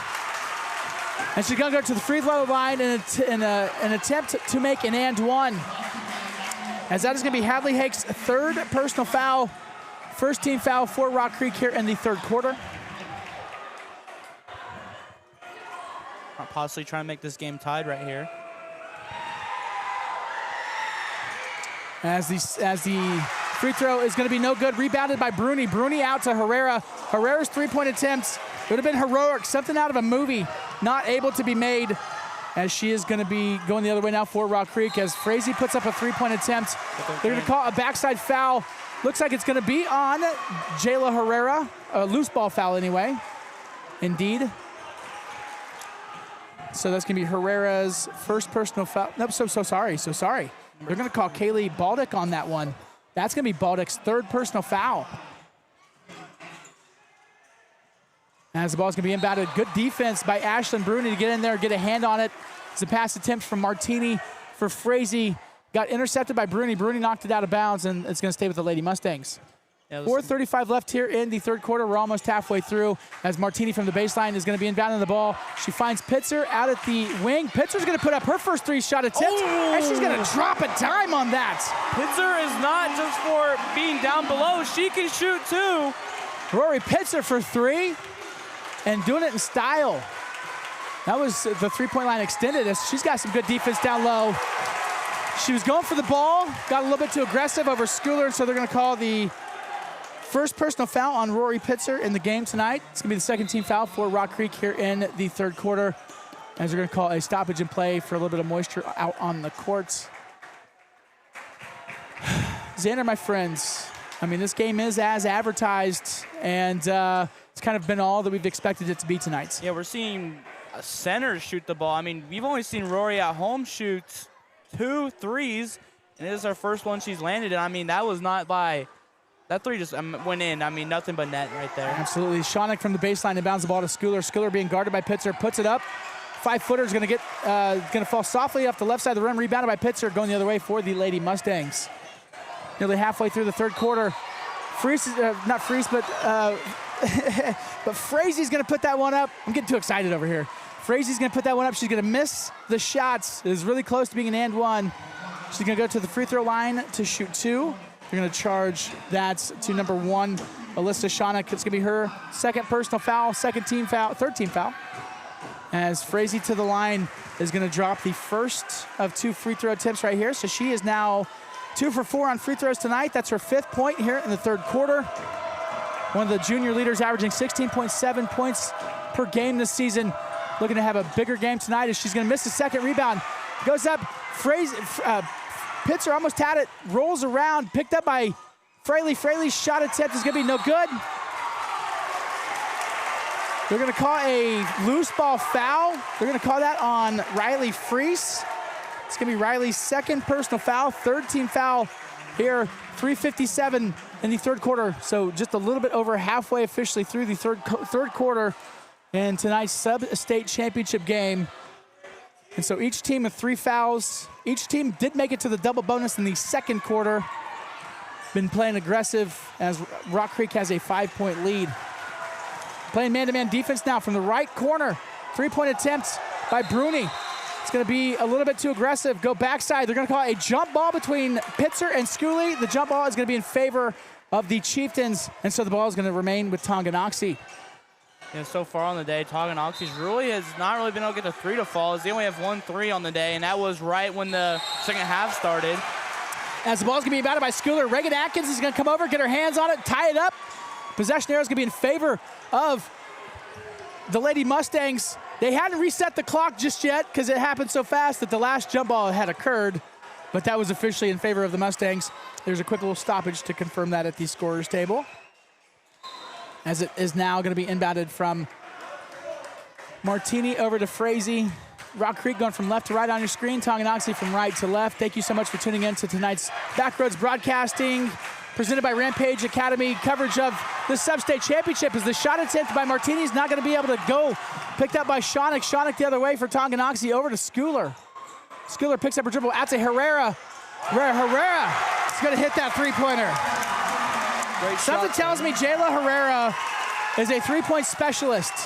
She had rolled her ankle, apparently. Something happened to her in the first shot of the game. She got carried off the court, came back out, and has thrown up a couple 3-pointers. As we see Kylie Frazee quickly the other way now, scoring the other way.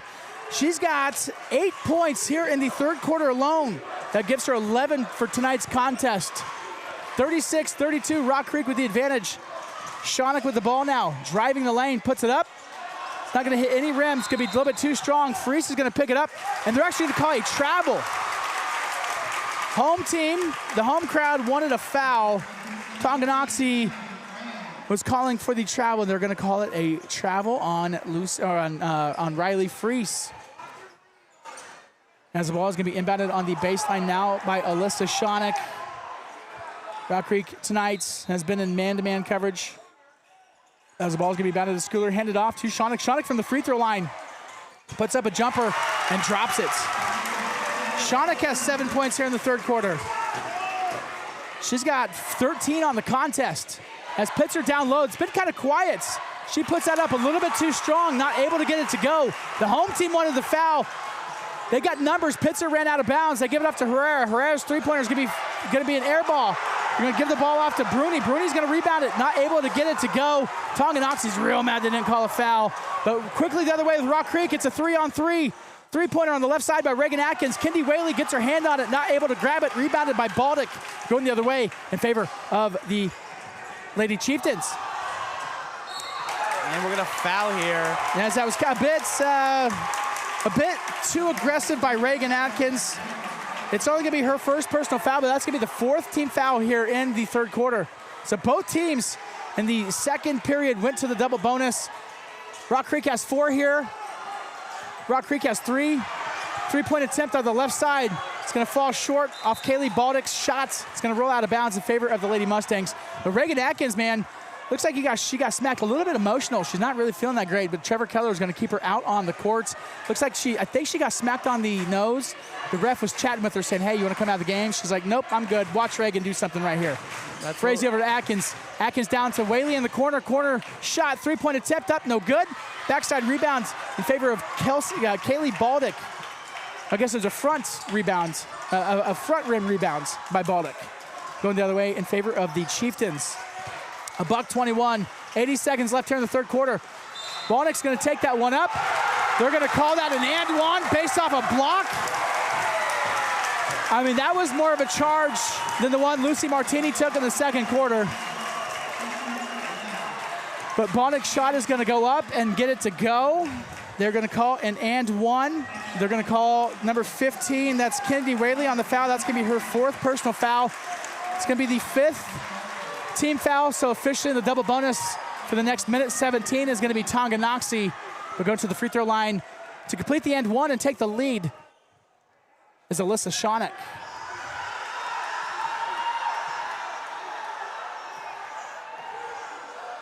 Shonick's shot is up.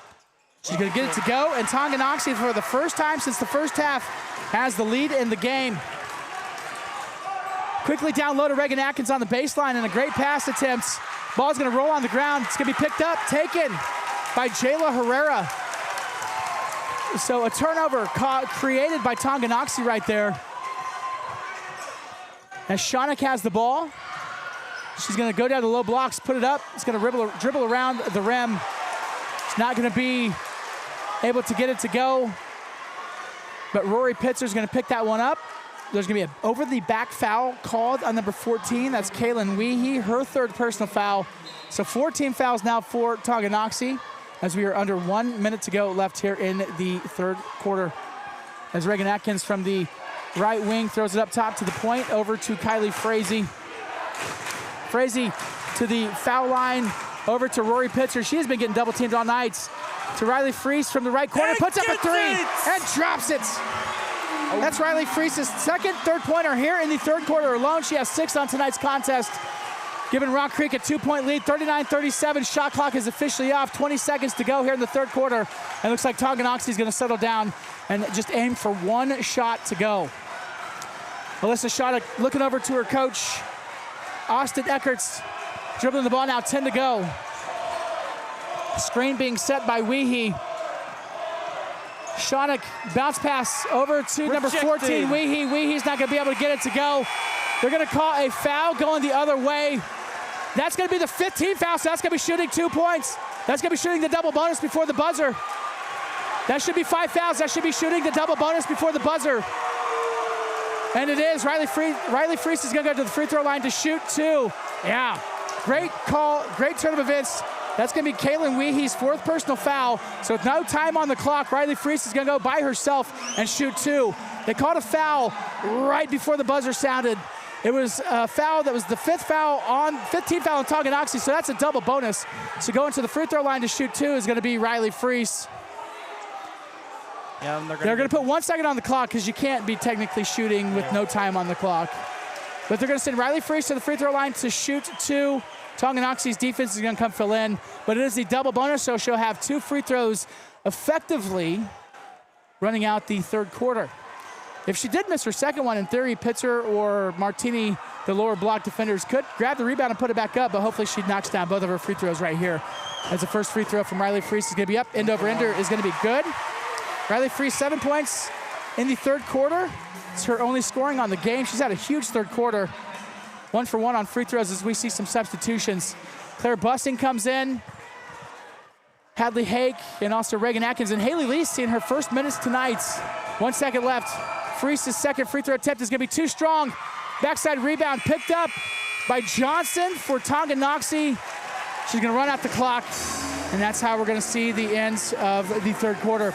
40-37 in the Sub-State Championship game presented by Rampage Academy. This game has been everything that we've wanted it to be. My friends, I'll get your thoughts here in just a second, but first let's break out our big thank you goes out to Kelly at Homefronts. The road to a new home can be full of twists and turns, but you don't have to navigate it alone. Kelly Thomason at Homefront Real Estate Group is the partner that you need. Unlock your happy. Call Kelly at 785-341-2343. A proud supporter of Rock Creek Mustangs Athletics. Find more online at homefrontrealestategroup.com. Thank you so much for your support, Kelly Thomason. We sure do appreciate you. Xander Dick, my friend, 40-37 at the end of 3. Number 1 against number 9, the Sub-State Championship. The winner goes to Hutchinson in the state championship tournament next week. Give me your thoughts on the first 3 quarters of this game. It's been really a defensive battle. Rock Creek, lost momentum late in the third quarter, but gained it back with Riley Free's 3-pointer. But overall, it's been a really great game. I mean, 4 is up, as they say in mostly all sports. This is where winners are made. This is where everything is on the line for both teams. All the cookies are in the jar. Absolutely. Only the one victorious will come out of here, and this is what Rock Creek's made for, moments like these. They've shown that against Wamego. They got to show it again here versus this really great Tonganoxie Chieftain team. Tonganoxie with the possession arrow will get the first possession here in the fourth quarter as the ball is going to be rounded by Jayla Herrera over to Alyssa Shonick as we are 75% and counting through the game. As Shonick's 3-point attempt is going to go up, bounce off the front of the rebound, hit the backboard, and go in. And the game is tied.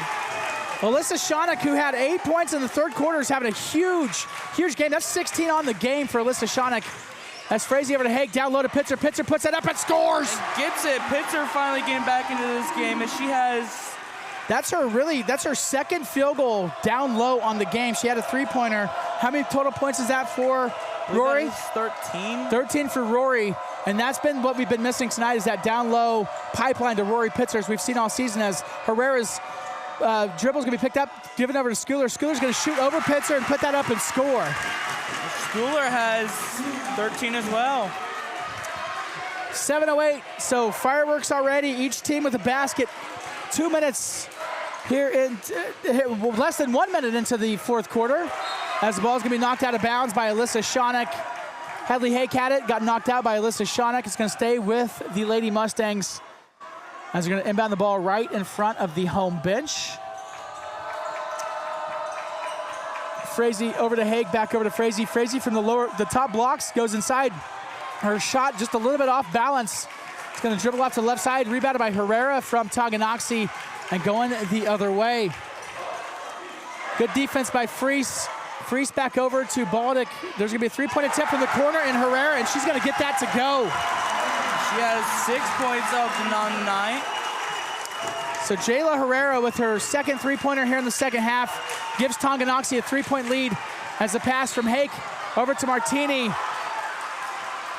was off balance a little bit, but they're going to call Herrera on the foul. That's going to be her first personal foul, first team foul here in the fourth quarter. They got to the double bonus in the second and the third quarter.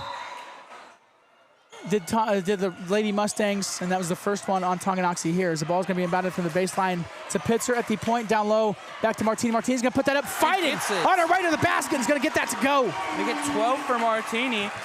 44-45. Or I should say 45-44, Tonganoxie with the lead.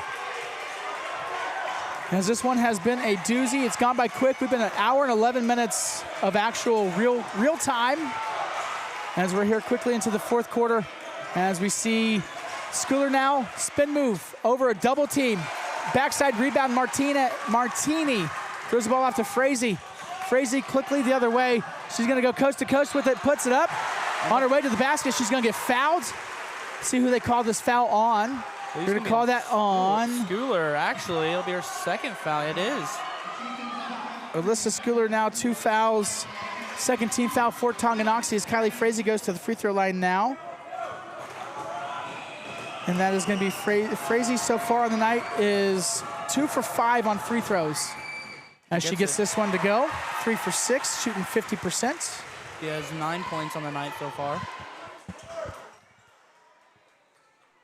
These are really crucial buckets here. Kylie Frazee's second free throws up. She knocks down both of those. Great job to Kylie to hit both of her free throws, giving Rock Creek the lead once again. 46-45, 5:45, fourth quarter. Sub-state championship, number 1 against number 9. Winner goes to Hutchinson. As we see a double team between Hake and Freese. Throws it down low. Martini has her hands up in the air. The ball, the shot attempt by Ashlyn Bruni is no good. Falls soft off the front of the rim. Both Freese and Martini's asking the official, kind of, where was that foul at? Because that's going to be Lucy Martini's third personal foul, and go to the free throw line now to shoot 2 for the Chieftains is going to be number 12, Ashlyn Bruni. Bruni, 2 for 4 on free throws tonight. First shot is going to be up, and it's going to be nothing but nets. She has 4. Make it 5 here with this one being made.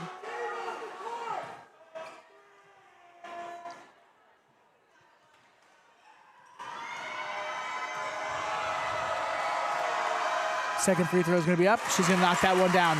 Make it 5. So Tonganoxie scoring 10 points here in the fourth quarter to Rock Creek 6. They have a 1-point lead. Kylie Frazee takes it down low, picks up her dribble, throws it out to Hadley Hake. Hake's going to shoot a 3 from the left side. It's going to rebound in and out. We're going to see great hustle by Riley Freese to save that one. Her pass back out was a little bit too strong. It's going to go out on Kylie Frazee. It's going to be a turnover. Riley Freese, man, hustle tonight. Hustle, hustle, hustle. It's going to be Riley Hustle Freese is basically her middle name, especially in tonight's contest. Hustle down to try to save that. A little bit too strong, a little bit outside the hands of Kylie Frazee, so it's going to go into the possession of Tonganoxie. 47-46. 5:10 left here in the fourth quarter. Shawnick's going to shoot a 3 from the left side, and she's going to get that to go. That's her third three-pointer here in the second half. You could question the shot selection, but man, that didn't really, she got it to go. As they're going to throw it down low to Pitzer. Pitzer's going to put it on the court and put it up. They're going to call Schooler on a foul right here. That'll be her third. Man, that was... you can't lie, that was good defense. It was really good defense by Addie Schooler. Tonganoxie kind of came apart at the seams on that one. But it's going to be her third personal foul, third team foul here in the fourth quarter as Rory Pitzer, 3 for 4 on free throws tonight, is going to miss the first. So it's going to make her 3 for 5, shooting 60% from the charity stripe as she goes back to shoot her second one. 2 points here in the fourth quarter for Rory. She gets the second one to good to go, so it gives her 3 points. Frazee has 2 and 2 for Martini. 7 points here in the fourth quarter for the Lady Mustangs of Rock Creek, the number 1 seed, down 3, 50-47, 4:44 left. As Addie Schooler's gonna put that one up, and she's gonna score. She has 52-47, the largest lead of the game now for Tonganoxie. As the ball, they're gonna call a foul on Adeline Schooler. That's gonna be her 4th personal foul. That's crucial for Tonganoxie. It really is, and that's actually gonna be honestly also the 4th team foul. So we're not even halfway here through the fourth quarter. Schooler's gonna go to the bench. Adeline Johnson's gonna come in favor of her as Martini's gonna inbound the ball from the baseline. She's gonna just bounce past it right in front of her to Pitzer. Pitzer's gonna put that up and score. Now if you're Rock Creek, you gotta take advantage of that when you're in the offensive zone. Yeah, Schooler has been giving fits to Pitzer all night. And the Pitzer pipeline down low as we see a double dribble. Was that okay, that was pretty close. As Herrera almost got a double dribble right there, but instead there's gonna be a timeout called in favor of Tonganoxie, called by Coach Austin Eckerts. As we're gonna take a Let's take a quick timeout. What do you think we should do? Looking over to our executive producer, should we give a sponsorship or should we do the shortstop bandit brain teaser of the game? Let's do sponsor. Okay, this one goes out to Sunflower Consulting and Bookkeeping. Running a business is a full-time job. Doing the books shouldn't have to be. For the business owner who wants to focus on growth, not spreadsheets, there is a better way. Call Cheryl with Sunflower Consulting and Bookkeeping. She offers expert QuickBooks management to keep your finances crystal clear and tax ready. No more guessing, no more missed deductions, and no more late nights data entry. Get the professional oversight your business deserves. Call Cheryl at 785-506-4008 today to schedule a consultation. We're talking expert bookkeeping, your numbers, handled. Thank you to Sunflower Consulting and Bookkeeping for being a proud sponsor of USD 323 Rock Creek Mustangs Athletics and Backroads Broadcasting. 52-49, the visiting number 9 seed Tonganoxie Chieftains have the lead over the number 1 seed in the East. The home team, the Lady Mustangs of Rock Creek, in what has been a battle. It has truly been a battle all night long. It's been back and forth, many lead changes. And Tonganoxie is going to inbound the ball now from the sideline in their offensive zone. Herrera inbounds that ball over to Shonick. Shonick being covered tightly by Hadley Haig. Throws the ball off over to Bruni. Bruni driving the lane, puts it up, misses it. Looks like they're going to call a jump ball. They are indeed. So good defense between Weehee and Pitzer. The possession arrow is going to be in favor of the Lady Mustangs. So Rock Creek getting the ball right there and basically getting a turnover. For Rock Creek here, you got to take the opportunity of Schooler not being Absolutely. And give that ball to Rory. Actually, Rory. Yes, get it down low. You've been able to really get it down low as Martini's going to throw it over to Hake. Hake over to Freeze from the right corner is going to put up a 3. Not get it to go. We're going to call an over-the-back foul, looks like, on Rory Pitzer. They really, with Schooler on the bench, they've got to explore. They've got to explore the down low to Pitzer. It's only happened twice in tonight's game. She's averaging 15.5 on the season, mostly because of that down low pipeline. They've got to explore that. 52-49 halfway here through the fourth quarter. Rory Pitzer is actually going to go to the bench in favor of Haley Lease. Haley Lease got in at the very end of the second half, or into the second quarters. They wanted over, that looked like a double dribble on number 55. Instead, she's going to get it put up, and Adlin Johnson is going to score. They get 3 for her. First basket, first field goal of the game, as Coach Trevor Keller is going to call a timeout. All the momentum is on the visitor side. Rock Creek sitting on their hands. The student section not too loud, but the Tonganoxie faithful, including their student section, which is several dozen students strong, very, very, very into this game as we're looking at a 54-49 lead, 3:31 left here in the fourth quarter. As we want to go ahead and break out, now's the time to break out our Bandit Brain Teaser of the game. This one is brought to you by Shortstop. No matter where you're going or how long it takes you to get there, you'll always have time for a shortstop. So before it was known by its current name, which Kansas town, originally founded in 1856 as Rock Creek, was renamed just 11 years later? We did give you a clue. We did say it was in Pottawatomie County. No, it wasn't Soldier. No, it wasn't. Actually, Soldier's, I think, in Jackson County. My bad. No, it wasn't Onega. It wasn't Pot. Wasn't Flush. None of those. It was actually the town of Louisville. Just a few miles from Rock Creek High School. In fact, Louisville Road runs just about a mile south, runs right into Flush. Just a couple miles north of Wamego. Was originally founded in 1856 and was first called Rock Creek, named after the nearby creek that's 6 miles north of the school right here. However, in 1867, the town changed its name to Louisville to avoid confusion with another Kansas community that also uses the Rock Creek name. And there was a community in Jackson County already called Rock Creek. But Louisville would go on to become one of the early settlements in Pottawatomie County, just about 15 minutes from where we sit. So big thank you to Shortstop. No matter where you're going or how long it takes you to get there, you'll always have time for a shortstop as we're back into this game. Lucy Martini from the left wing, going to drive the baseline, drive the paint, put that up and score. Exactly what Coach Keller drew up. Lucy Martini getting some good hustle, scoring 4 points here in the fourth quarter.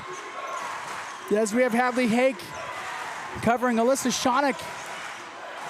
As we see Schooler coming back into the game with 4 fouls for Tonganoxie. The ball is going to be dribbled over, throw down to the baseline to Johnson. Johnson not using the backboard, is going to put that one up. It was a wide open shot, and she's going to score.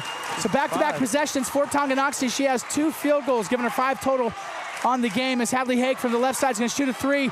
She's going to get that one to go.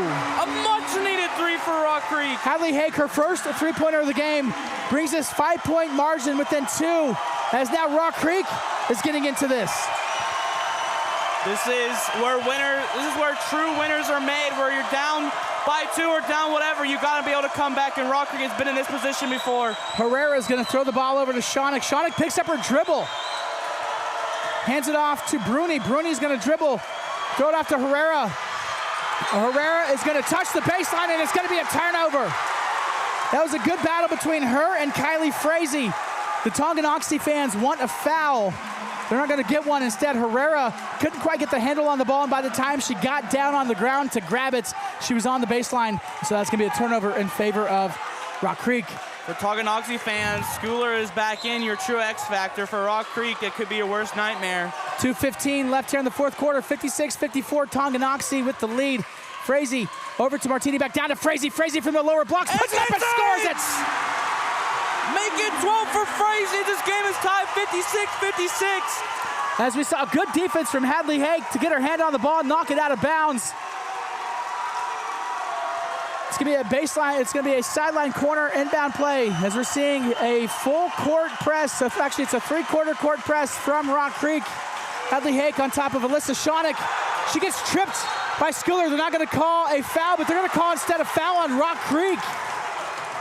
That was it looked like Schooler would have caught a trip on that. Going to freeze. It'll be her 3rd foul. I do not believe it's a shooting foul. No, they're going to call Riley Freese. It was a foul on the floor. It's going to be the 3rd team foul for Rock Creek. So 4 team fouls for Tonganoxie, 3 for Rock Creek. Tied up 56-56, $1:54 left as the ball is going to be inbounded over to Weehee. Weehee's going to hand it off to Shawnick. Shawnick back out to Schooler. Schooler dribbling the lane, throws it up. Kind of an off-balance shot, rebounded backside by Frazee. Frazee quickly over to Hadley Hake. Hake hands it off to Freese. Freese going to drive the baseline, puts it up. Not able to get it to go. Pitcher comes in, grabs the rebound. Blocked by Schooler. Gets it out over to Shawnick. They're going to call Freese on a foul right here. It'll be her 4th. That's going to be Riley Freese's 4th personal foul and the 4th foul on Rock Creek. So each team now with 4 fouls, 92 seconds left here in the fourth quarter. 92 seconds left potentially in regulation. 56-56, Sub-State Championship from Sub-State 1. Number 1 against number 9 in the Eastern bracket. The winner goes to Hutchinson next week in the States as we got a one-on-one now. Pitzer up against Bruni. Not able to get her shot. Backside rebound by Frazee. 30 on the shot clock. $1:15. 75 seconds as Frazee's going to take this all the way to the basket and score. So Kylie Frazee scores. As that is going to be another lead for Rock Creek, as we've been seeing this lead go back and forth as Tonganoxie has the ball now. 1 minute to go. Shawnick dribbling it, throws it up. They're going to call a block. Lucy Martini was posted up. You can see her dad in the stands, not liking that one. Neither is nobody else from Rock Creek. That's going to be Lucy's 4th personal foul. It's going to be the 15th foul, so it officially sends Tonganoxie to the double bonus. So going to the free throw line to shoot 2. The game's leading scorer, Alyssa Shawnick, the 5'3" senior, is going to go to the free throw line to shoot 2 to potentially tie up the game. As we're going to see a timeout, a 30-second timeout. It's going to be called by head coach Trevor Keller and the home team, Lady Mustangs of Rock Creek. As once again, this game is going to be presented by Rampage Academy. Rampage Academy tonight and all season long has been a proud sponsor of Backroads Broadcasting, helping athletes in our area train harder, move faster, compete at their highest level. If you want to take your performance to the next level, be sure to check out Rampage Academy, the presenting sponsor for all of Backroads Broadcasting. 58-56, Sander, my friends, man. This is a game. Talk about a game of, this is what we expected it honestly to be. Yeah, if you're Tonganoxie here, these are some very crucial free throws. But if you're Rock Creek here, you have a little bit to worry about, but at the same time, Lucy cannot foul. Frazee cannot foul. Whaley cannot foul. 3 girls, on this team cannot foul. Yeah, they can't, but it's also been good defensive pressure from Rock Creek, and so thankfully they have a deep bench of players that have been getting some minutes tonight. So Martini, once again, Whaley, and also Freese with 4 fouls. We go to the free throw line now to shoot the double bonus is going to be Alyssa Schernick. Is she going to put Shawnick, my apologies, as she puts up her first free throw right here. She is a perfect 6 for 6 on free throws tonight. 7 points here in the fourth quarter alone. 58-57 now with a chance to tie this ball game. Shot by Alyssa Schernick's going to be up, and she's going to make that one, and we're tied. Another timeout here, but this time by Tonganoxie. That one's going to be taken. It's going to be another 30-second timeout called by Austin Eckerts. My friend, this is what March basketball in Kansas is all about. You know, we saw it on Wednesday night with the boys game against, it was the number 1 seed against the number 16 seed. It wasn't this close, but you saw once March basketball rolls around, records don't matter. No. It's about who can get hot and who can essentially go on a quick 5-game winning streak to become the state champion. Yeah, that's exactly what March comes for high school basketball. And so far, Tonganoxie for being the 9th seed, you couldn't even tell that they were the 9th seed coming into here. You really can't. Their game is tied, but for Rock Creek here, you have the ball, you have 57.3 seconds. Only thing you can really do here is just take the points you can get. Do not force anything and play. When you have to go on defense, play your defense. Absolutely. Also, finally, be careful. You have 3 girls on the current starting lineup currently that have 4 fouls, so you have no chance. Yep, it's a risk willing to take as Martini. So we got Martini, Frazee, Hake, Pitzer, and Freese is in the contest now for Rock Creek, all tied up 58-58. There's not a person sitting down in the entire gym. As there's 15 on the shot clock, 40 on the game clock, so we're looking at about a 15-second difference. As Martini's going to drive the lane, she's going to put it up. She's going to get it to go. And she's going to get that one to score. So 6 points here in the fourth quarter as Lucy Martini gives Rock Creek a lead, 60-58.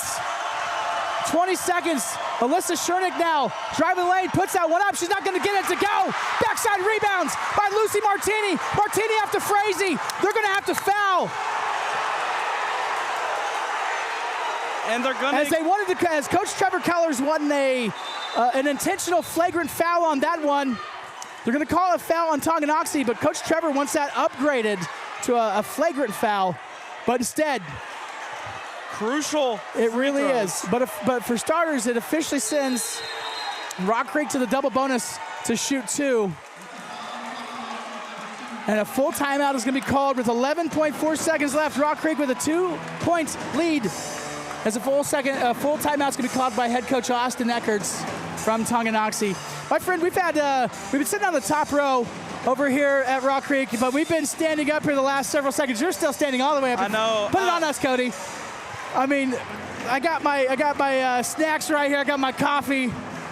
You've already spilled one drink tonight, not to call you out on it in front of our friends. We're good. But we've been standing up, and everybody's been standing up on this one. It has been a fantastic game. Again, a quick little recap. We were all tied up. Got taken the other way. Lucy Martini able to drive the lane, put that one up, give Rock Creek a 60-58 advantage after free throws tied it up for Tonganoxie. Quickly the other way, the shot from Alyssa Schernick went up, not able to get it to go. I believe it was Kylie Frazee that brought the ball down for the Lady Mustangs. She got fouled on her way up by number 2. That's Kaylee Baldick. It's her fourth personal foul. I hadn't mentioned that. And officially gave Rock Creek their 5th foul, so they're into the double bonus. And it's going to send Kylie Frazee to the free throw line to shoot 2. Frazee so far on the night tonight is 4 for 7 of free throws. So this one right here, she does have 6 points here in the fourth quarter and 2 for 2 in the fourth quarter alone. Is going to go to the free throw line to extend this lead for the number 1 seed, the Lady Mustangs. Free throw is very important here. Makes them both, makes it a 2-possession game. As Frazee is able to get the first one up and get it to go. So she's 3 for 3 here in the fourth quarter alone, giving Rock Creek a 3-point advantage. Yeah. If you're Rock Creek here, if you miss this one, Tonganoxie has she's gonna make it, baby. As Frazee's second free throw attempt is gonna be up, and it's good.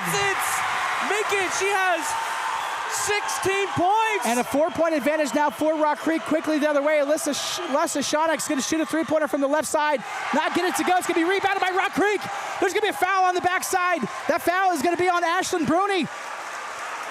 And Rock Creek is 3.2 seconds away from going to state for the first time since 2009. If you're not on your feet already. And the second time in school history, as Riley Freese is going to go to the free throw line. Freese 1 for 2 on free throws tonight, but nevertheless a cold-blooded killer, a defender for this Rock Creek team. Is going to go to the free throw line to give them now a 5-point lead. So it was already a two-possession game. This one is going to make it real tough as we see Kaylee Leiby getting some minutes right here as Lucy Martini runs to the bench, as we also see Emma Leiby come into the game. So the Leiby gals coming out for Rory Pitzer, letting Pitzer get some love, some home adoration from this home crowd. We also see maybe Harlow Cadavy coming in as Riley Freese's second free throw attempt is up, and it's good. So it's a 6-point ball game, 3.2 left. As she gets that one to go. And it's going to be inbounded now by Johnson. 3.2 seconds left. And they can already smell it. They can smell the taco huts. They can smell the bogeys. They can smell Ken's Pizza, all coming from Hutchinson, Kansas. As the baseball pass is inbounds, picked up by Leiby. And just like that, the Lady Mustangs of Rock Creek are going to the state's championship tournaments in Hutchinson, Kansas. For the first time since 2009 and the second time since the school became a school in 1991, the Lady Mustangs of Rock Creek are going to be wearing the black and the whites and a little bit of a blue accents at the state tournament at the Hutchinson Sports Arena. 64-58 the final score from the Rock right here in Flush, America. Well-deserved ladies. I mean, I'm speechless. This is something I have ever since I've been in high school, I've never witnessed this. These Lady Mustangs were here in this exact position last year. In fact, instead of a Friday day, it was a Saturday day. And they played Bishop Meange and they lost. And they forgot all about it. And tonight was a completely different night. And these Rock Creek Mustangs fought through adversity. This is why the Rock Creek Mustangs are #1 seed in the East, because they play excellent basketball. Absolutely, man. And honestly, you just hit the nail right on the head. They had played, as we see just tears of joy coming from that bench. Look at Kylie getting some hugs and kisses. We also see, man, Nathan Bortnick's down there getting some good shots. We see lots of hugs, lots of tears. Reagan Atkins, the freshman, coming in and having a huge season. Hadley Hake, another freshman, been a starter for most of the season, getting tears. Lucy Martini, once again, we got to reiterate, not a single senior on this Rock Creek team. It could have been a different roster had there been a senior or two out here. Could have been a different season, but you know what? It was still a perfect season, nevertheless, for the Lady Mustangs of Rock Creek, as we've got the three gals out front. We've got Riley Freese, Lucy Martini, and Kylie Frazee. You can see that they got some emotion in their eyes, staying in the front row, ready to take this tournament, the sub-state championship trophy, added to the trophy case, which is just on the backside of the wall here at the Rock. We've got Harlow Cadavy, man. We've got Kaylee Leiby. We've got Reagan Atkins. We've got Claire Bussing. We've got all those awesome freshmen. We've got Haley Lease out there. We've got Kennedy Whaley, Rory Pitzer. How can we forget her? Who else have I not name dropped here in a second? I think that's all of them. Emma Leiby, if I didn't say her name. As they all jump up, they join. They're excited to get that trophy, to have an everlasting legacy right here at Rock Creek High School, as they're now officially joined at half court by the rest of the student section. The whole student section was loud and rowdy all night tonight. They're all celebrating this one. I know you're pumped up for it. I know you get in the feels, man. You're the biggest Rock Creek fan I know. I know. I feel like I'm actually about to cry. Why don't you go down there and join your friends? I will after, but right now Bubba, go join your friends while they're jumping. Come back and see me. We're going to be talking for a minute. They're walking away. Okay, they're walking away. Whatever. I was going to say, why don't you go revel in this, because the band's down there as well. I've never felt this moment as a Rock Creek fan. I mean, at the Andale game, it was very heartbreaking to see them go down, and then just seeing this is probably one of the greatest moments I've ever seen. I mean, the girls have never made the state since 2009. Yeah, absolutely. Were you even born then? I was born in 2007. I'm just kidding. I knew what year you were born. I was just making sure, just double checking to make sure you're with me on that. And we're not even done yet. The boys play tomorrow, and whether or not they win or lose, I'm really glad they at least have one team go to state, and hopefully, actually not hopefully, I know tomorrow these boys are 100% going to state, because I have that much confidence in my boys team, as much as I did with these girls team. I mean, if we're going back in time, these girls dropped 2 losses in the Flurry on Flush tournament and then lost to Wamego. You know, teams like those could be like, you know, Yeah, dude, for sure. we're not good enough for not. sure. But these girls, no, they fought through adversity. They Yeah, fought dude. through all the bad talk, and they're now going to state, which Yeah, is dude. incredible. Yeah, I mean, you, again, been hitting the nail on the head here in the postgame. They dropped 2. They lost to Bueller and Eudora. Is that right? And Hayes. Oh, yeah, it's Hayes. It was Hayes and Bueller. They, no, Eudora. They beat Bueller. Then they lost to Eudora and also Hayes. Back in December in the inaugural Flurry on Flush, the early season basketball tournament right here at Rock Creek High School. We had some pretty good teams in the state at that tournament. They lost 2 games in that tournament, and we were left questioning it heading into 2026, saying goodbye to 2005. What would the team identity look like for the Lady Mustangs in this season? Devoid of senior leadership, full of freshmen. What was this team going to look like?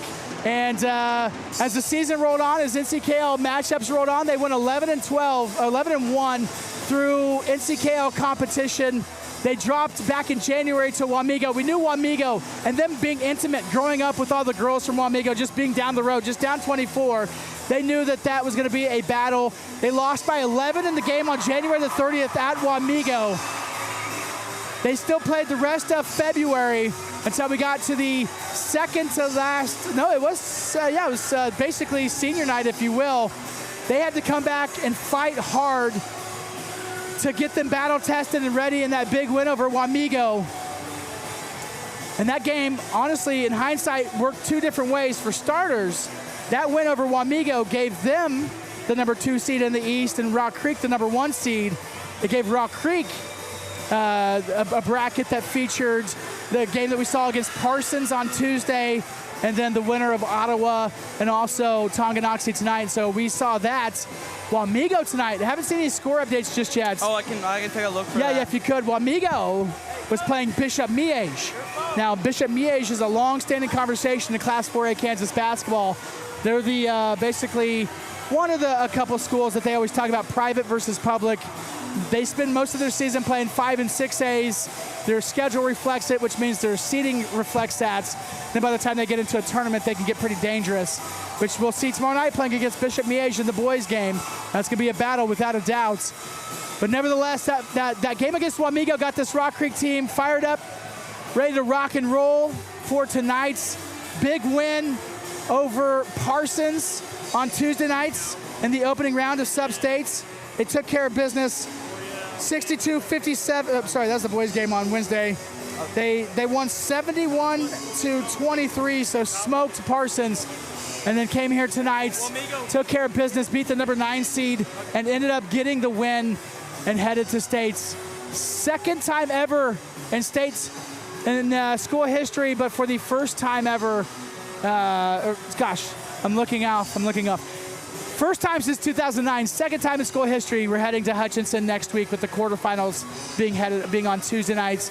And my friend Xander, you got your phone in your hand. I think you got a score update, don't you? I do. So for people who aren't Wamego fans, I have great news for you as Bishop Miege is taking down Wamego 68-37. Wow. And Concordia girls are headed to state as they just beat Augusta 44-30. Man. 8 teams. We have officially moved on to the Elite 8 of Kansas high school basketball. This tournament's 16 teams in the East, 16 teams in the West, 32 teams throughout this bracket. You know how March Madness rolls. You're either a KU or a K-State fan around here, and you're no stranger to March. Got down to the round of 16 tonight. We survived, advanced, made it to the basic Elite 8 quarterfinals matchup. The bracket's going to be set tonight. Rock Creek is going to be the number 1 seed, so we'll be up against the 8 seed. So that's going to probably... the first round's next Tuesday in Salina, then if you win, we go to Hutch. Oh, is that what it is? Yep. It's in Salina on Tuesday? Yep. Tuesday and Wednesday are girls Tuesday, boys Wednesday, and then after that... And those are in Salina? Yeah, first round's in Salina. And then we move to Hutchinson? For the rest of the term, yep. Gosh, so we're going to get bogeys twice next week. I know. We get the bogeys off 9th Street in Salina, then the one just right there on Plum Street in Hutchinson. Gosh, you can hear me sound like a foodie. Anyway, hey, that's a shorter drive for us. That's a shorter drive for all of Rock Creek Nation. Yeah, which the Rock Creek travels really well, except for the Pregame. But, I mean, exclude from that, yeah, we traveled pretty well, and I'm actually very excited to see what happens tomorrow. These boys are going to take on probably one of the best teams in the Bishop Miege boys. You know what's kind of fun about being on YouTube instead of being on radio? We can stand here and talk as long as we want. Oh, yeah. Certainly can. We can watch all the sights and sounds of the celebration down on half courts. We're going to be talking to head coach Trevor Keller coming up here in just a few minutes. We're going to get the head coach's post-game reaction. I wouldn't hate seeing if we can get a player or two. Might didn't really extend the broadcast. Hold up. Actually, you want to go down there and run and go grab somebody? Grab Rory. Grab Rory and Lucy. All right. Grab Rory, Lucy, and Kylie if you can. See, it's good to have a high school senior that knows all these people personally. Just grab whoever you want. And don't forget to tell Coach Keller we're doing post-game conversation. But, yeah, once again, final here from the Rock Creek 64, Tonganoxie 58. For the first time since 2009, the Lady Mustangs are state-bound. They have come so close the last several years. Rock Creek High School as a sports culture all the way around has come so close on so many levels here in the last couple of years. They won state baseball in 2024. They won it a couple years prior to that. Then last year, state volleyball lost in the state championship game to Bishop Miege. Last year, boys basketball lost in the state championship game to McPherson.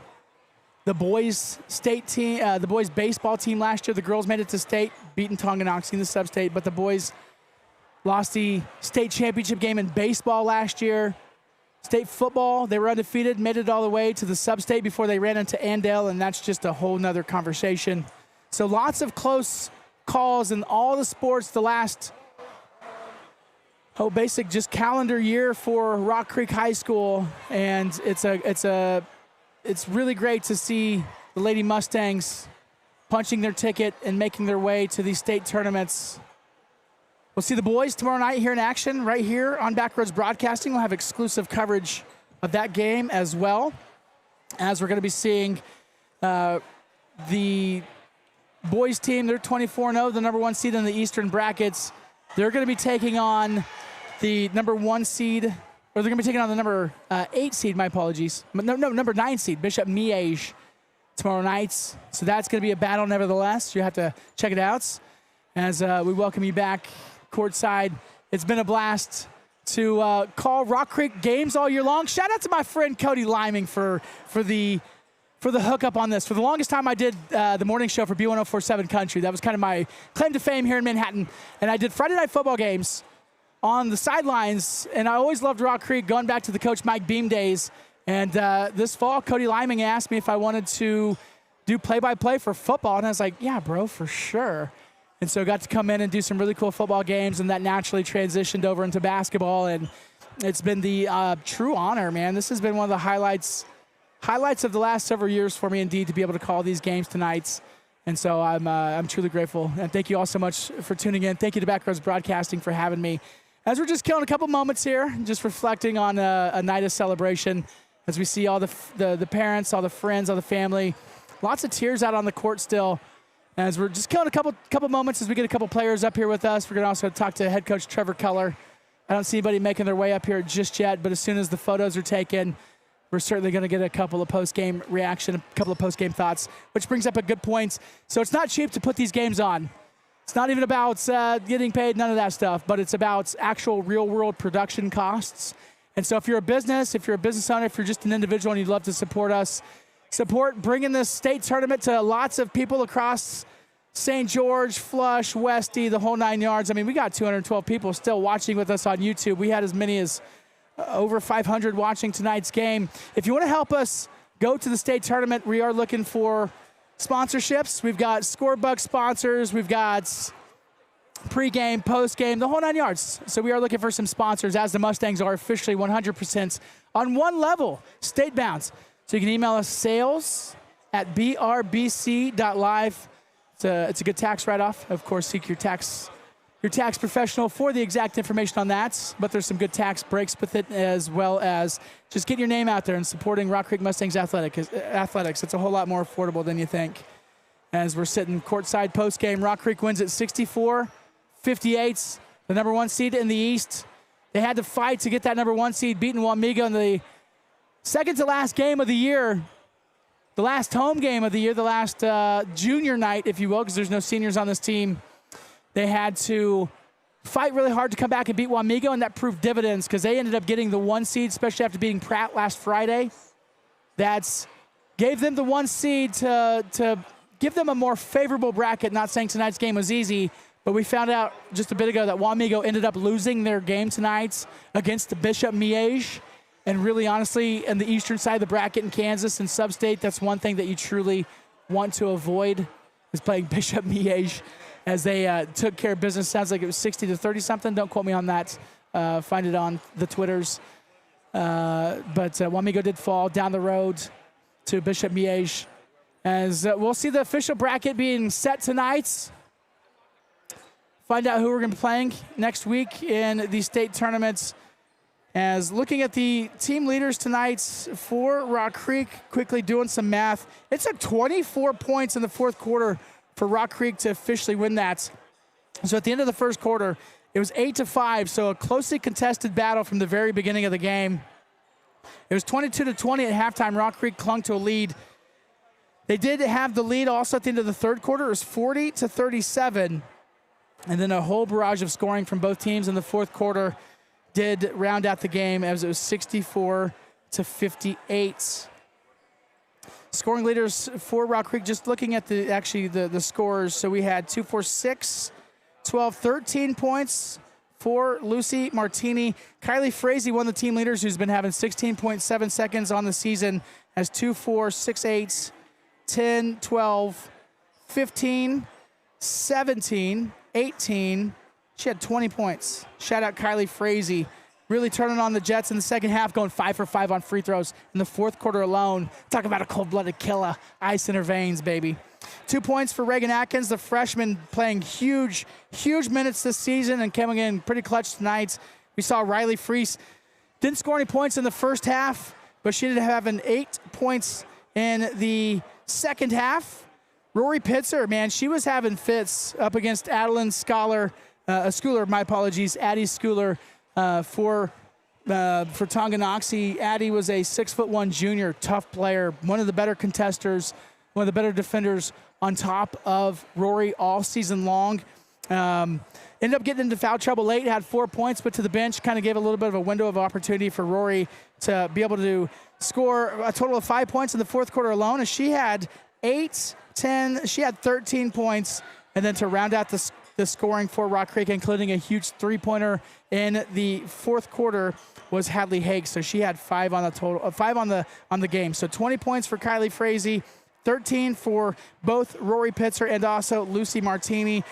5 points for Hadley Hake, 3 points for Kennedy Whaley, and then a field goal early on in the second quarter for Reagan Atkins. As we're sitting post-game here from the Rock, good old Flush America, Pottawatomie County, Kansas. Thank you so much for watching this exclusive coverage of USD 323 Rock Creek Mustangs athletics. Post-game here, Sub-State Championship. Rock Creek wins at 64-58, goes to states, as it looks like we're about ready to cut down the nets. As if we could, where's Nathan at with the, do we have any sideline reporters down there to go get some good video of them cutting down the nets? Because they're breaking out if this was the Final Four, they'd say this is the Warner net cutting of the game. As we see them breaking out the ladder. Head coach Mr. Darren, our athletic director, Lucy Martini, breaking out the ladder. They got the official shears, the official scissors, as we see Lucy Martini going up. Lucy having a huge season. Goes up, takes the first cuts. Number 0 is the first one up the ladder, getting her cuts as she comes back down and hands off the scissors to Riley Freese. Riley Freese now going up, getting her cuts. Those are cool, awesome mementos to have. Again, there's lots of teams across the entire state of Kansas, and only 8 make it to state. Second time ever in school history in 35 years of Rock Creek being a school. Founded in 1991, it was consolidated between St. George, Flush, Westmoreland, this area of Potawatomi County. They made it once in 2009, and here we are, second time ever in school history as Rory Pitzer makes her way up the ladder. All states, a great shot putter, great track athlete. Hands off the scissors to Kylie Frazee. Kylie Frazee hands out, goes up the ladder, gets her cuts, hands it off to Kendi Whaley. And I'm calling play-by-play now on the I'm calling play-by-play on the scissoring. This is fun. Why not? Why not? If this is radio, we'd have already had to go to 100 commercial breaks, but here I can just stand here and just ramble. As we go see Kendi Whaley going up, getting her piece of the pie. Hopefully we'll be doing this again next Saturday, 12:30, Hutchinson, Kansas. It'll be the 14th. It'll be the state championship game as we see Emma Leiby, huge defender on this season. Cool person, too. Great softball player. Heading up the ladder. Going to get her cuts. Hands it off to Hadley Hake. Hake, the huge freshman, man, having a huge season on this game. Goes up. Cuts down her little piece of the pie. Comes on down. Hands it off to Reagan Atkins, man. Talk about the 6th. I'd have to give Reagan Atkins so far the 6th man off the bench the award this season. She, especially being a freshman, scrappy, coming off the bench all season long, going up, getting her cuts. Got Haley Lease, a JV star, getting some good minutes. Tonight, next year, she's going to be a huge contributor. The sophomore, going up, getting her cuts. Goes up, gets her cuts off the nets. So Haley Lease, a wonderful person going up. As Lucy Martini is going to move the ladder just a little bit closer. She's standing on it now. Clara Bussing goes up to get her piece of the nets. It's fun doing play-by-play for the net cutting. I really hope we win state so we can do this again. If not, we're just going to soak up this moments. As Claire Bussing goes up, another freshman goes up, gets her piece. As Harlow Cadavy goes up. Shout out to her parents, Becky and CJ. Harlow goes up, gets her piece of the nets. Nice little trophy case memento to have for the rest of their lives. Handing it off now to Kaylee Leiby, another freshman on this roster. Goes up, cuts it all the way off. Now we've got our assistant coach. Oh, wait, nope. We're gonna have to have our assistants. Oh, we got our first manager going up. As we're gonna hand the coach off now to Coach Jess Rutledge, the best beard in the business. Coach Rutledge going up, getting some cuts, grabbing his piece of the nets. Now we've got Coach Darby coming up. Coach Darby Smith, hometown St. John's, Kansas. Coming here tonight to Rock Creek, being the great assistant coach on this squad. The girls, she means a lot to the girls. She cuts her piece of the nets.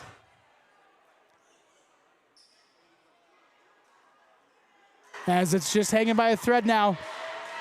As they're chanting Keller. Head coach Trevor Keller goes up, takes the final piece of the net, pulls it down, shows it off to the crowd, to huge cheers to everybody in attendance as Coach Trevor Keller has now officially moved this squad on. I know we said it earlier, and it's been kind of fun to update it all week long. Between the boys and the girls, varsity, JV, and freshmen, Rock Creek basketball has officially moved to 105-6 on this basketball season, which is just absolutely unbelievable. 2 of those losses did come to this girls team, which was, we see Lucy Martini coming over, giving some dap to the camera as she's enjoying dancing in front of the camera. That's pretty fun. Lucy Martini's a hoot. But yeah, 105-6. 2 of those losses did come to this girls team back in December. 1 tournament, 1 weekend on a Friday and a Saturday. They lost to Eudora and also lost to Hayes. Hayes, a pretty good 5A squad, give them a pretty good test early, but this team looked for some identity. They ran nearly all the way through the entire month of January perfect until January 30th, lost to Wamego by 11 at Wamego.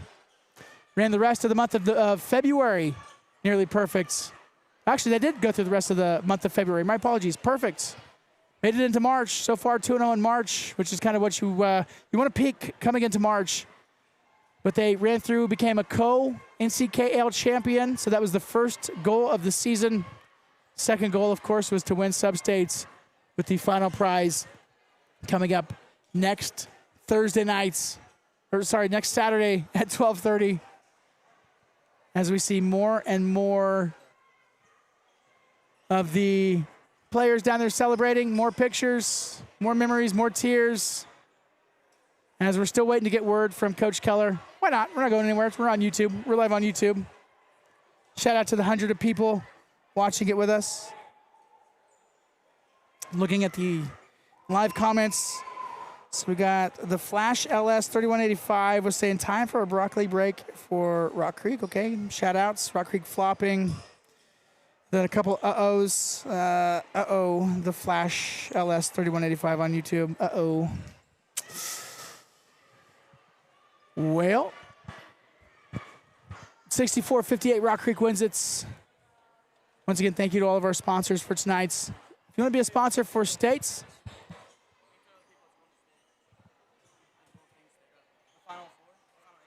oh yeah, okay. Oh, why don't you put your headset back on and you do it? Give me a breath. Let me.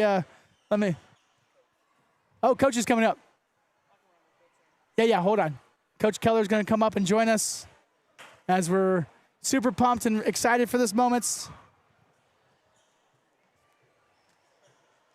I told you, talk to you after the win, baby. Appreciate it. Yes, absolutely.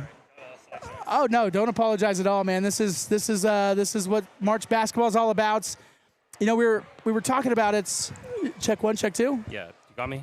I got move. Check 1, check 2. Okay. You got me? I wasn't sure which headset you got. Yeah. All right. Coach, joined courtside by Coach Trevor Keller. Let's sit down, my friend. I'm sure you want to sit down. Let's just sit down. You got us, Cody? Throwing the cameras all over the place. All right, just to get a quick recap, man. It's been a game of goals, there's been a season of goals. For starters, looking at your roster, you didn't have any seniors. That could have changed the trajectory of the season potentially, but you had a great group of juniors come through. You had a super great group of sophomores and a super duper scrappy group of freshmen. My goodness, those freshmen are absolutely. Oh, hold on.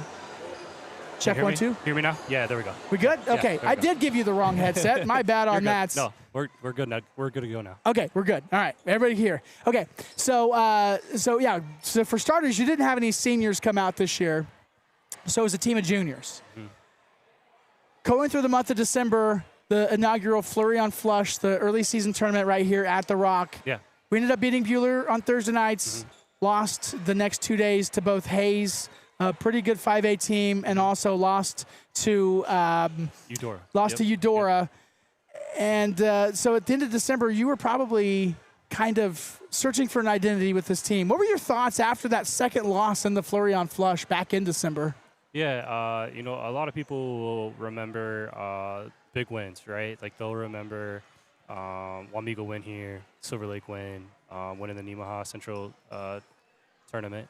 For me, that moment after dropping those games to Eudora by 3 and then Hayes by 10 was a turning point in the season. So those 2 losses stand out to me more so than the wins over the season. And as a coach, losses usually do, but I think that right there showed us, Hayes is a top 5 program in 5A.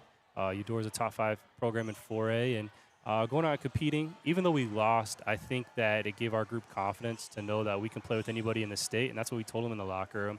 And after that loss to Hayes, I made a promise to them that I was going to do everything I could to put them in a position to be successful, and that I was going to work as hard as I possibly could. And I just asked them to continue to show up and continue to work hard and take it one day at a time, and that's what our group's done. Yeah, man. And so through the month of January, nearly undefeated. A tough loss to Wamego at Wamego, but a really tough team. Yeah.